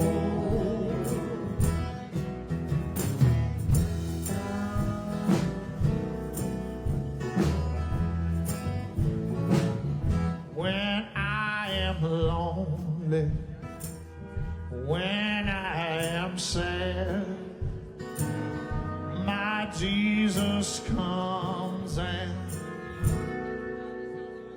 makes me glad. He is the dearest friend I have had. I want to lift him up. He said if I be lifted up, he said if I be lifted up, I'll be your father, I'll be your brother, I'll be your sister and your mother. He said if I be lifted up, I bring joy, joy, joy to your soul. He said if I be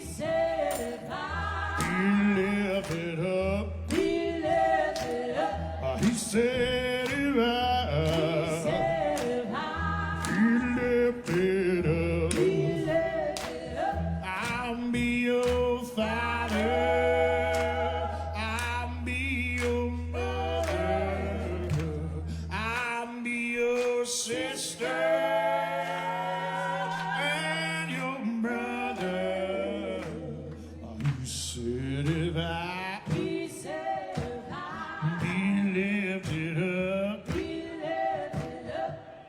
I bring joy, joy, joy to your soul.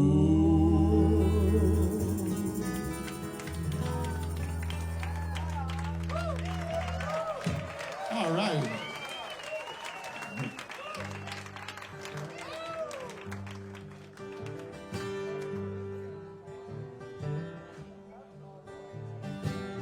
All right, this little prayer I wrote for all the traveling musicians.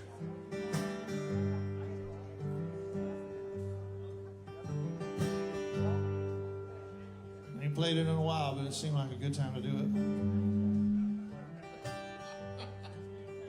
it. May you carry soul by the truckload. May you not grow mold on your manifold. And may you build bridges that ain't got no end. And may you sing for the king and the fisherman's friend. And may you travel under a silvery moon in the pleasant company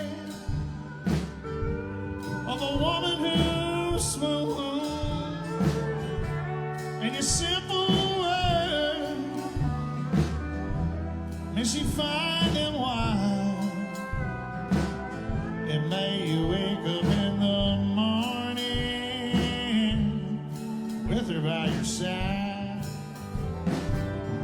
May you never have to explain the way you feel.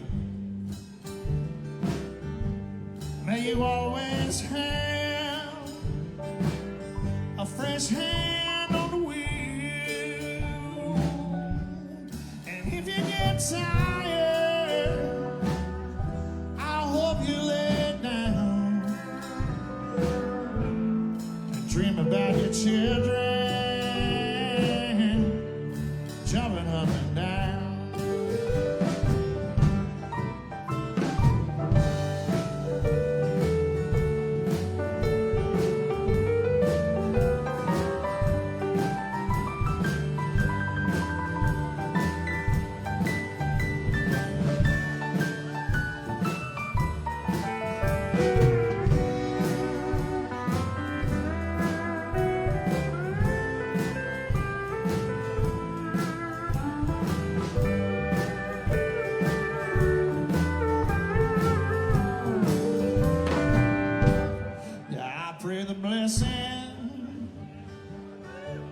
All along your road,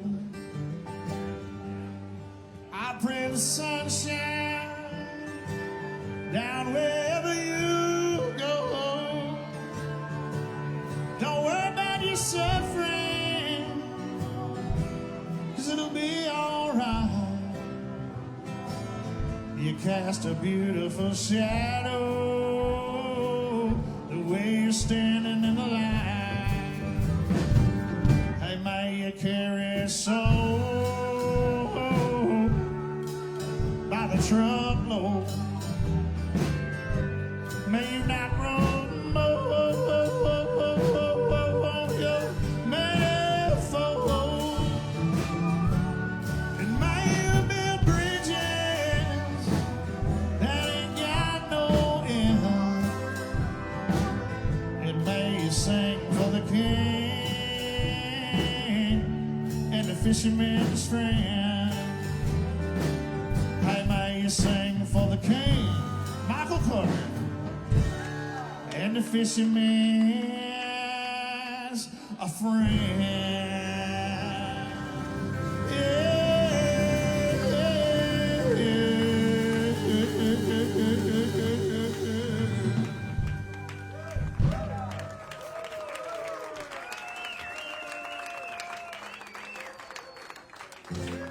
Do gabba, do gabba, do gabba, do gabba, do gabba, do gabba. As I walk through this world, nothing can stop the two girl. You are my girl, nothing can stop you now. Oh no, because I'm gonna love you. Oh no, come on, let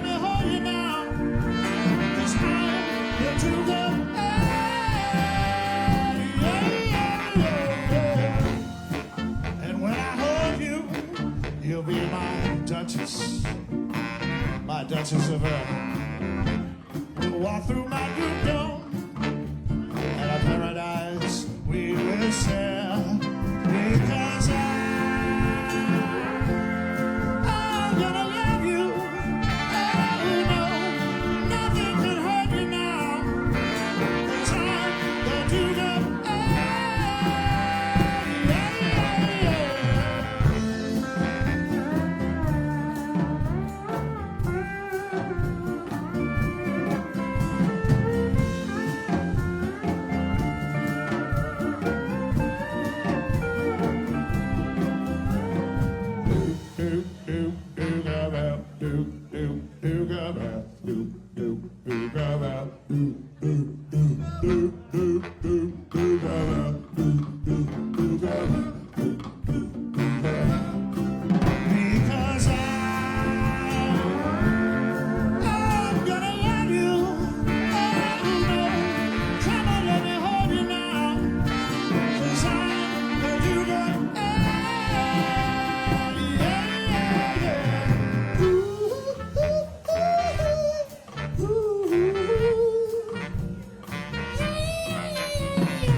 I know Michael loved that one.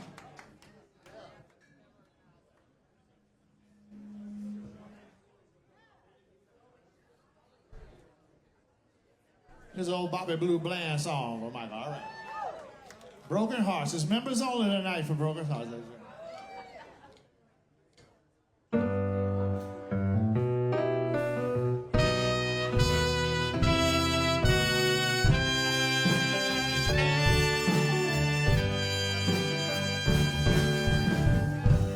Members only.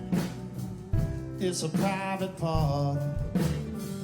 Don't need no money to qualify.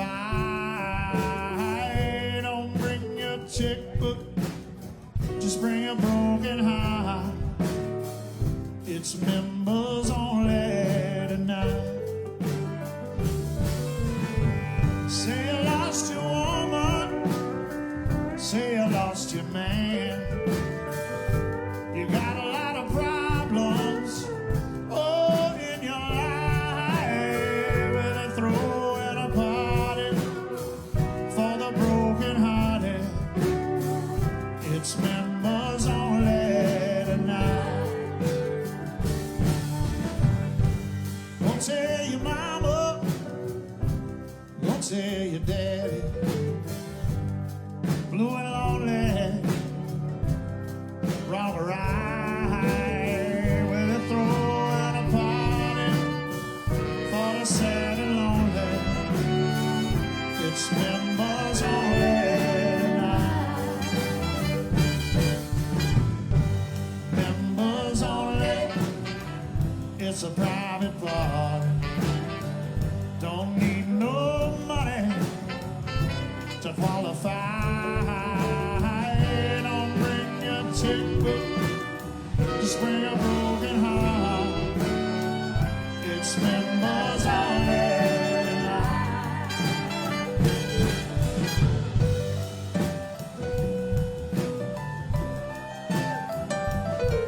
Share broken niggas on here.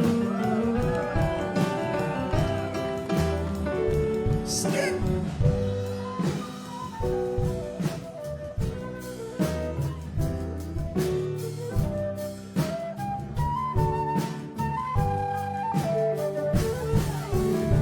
Say you lost your woman, say you lost your man. You got a lot of problems, oh, in your life. But they throw in a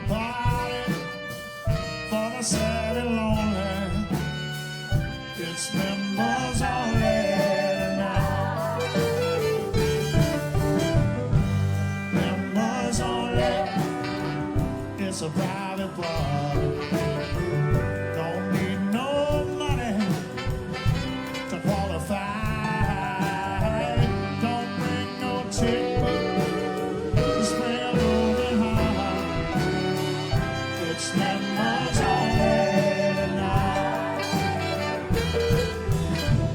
It's members only tonight. It's members only tonight.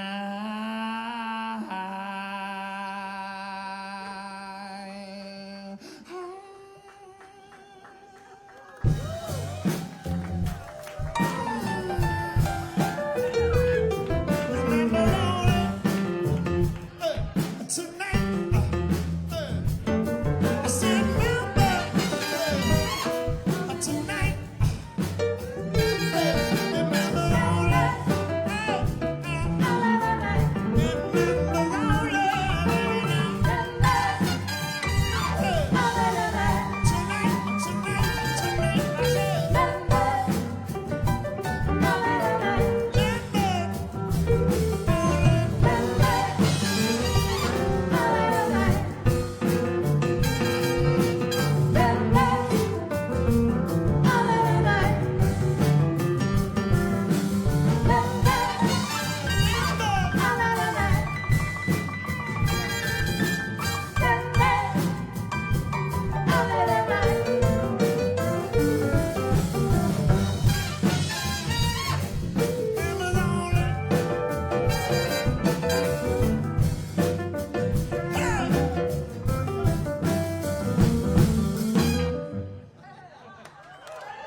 All right.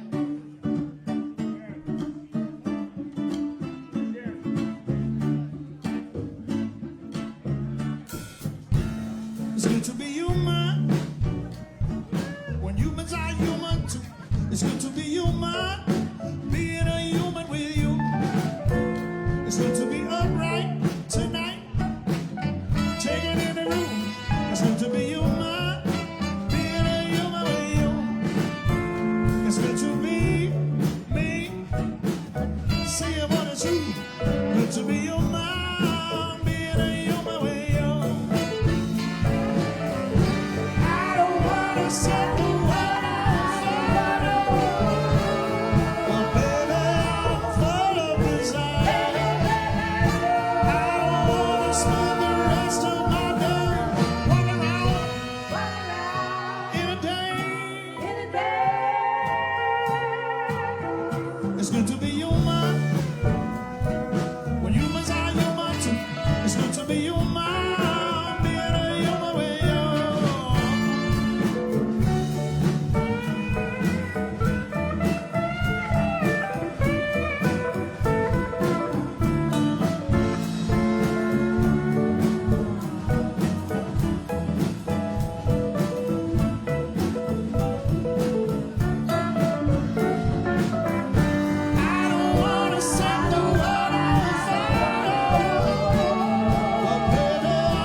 that I call your name. Weight on the ground. Oh, baby, baby.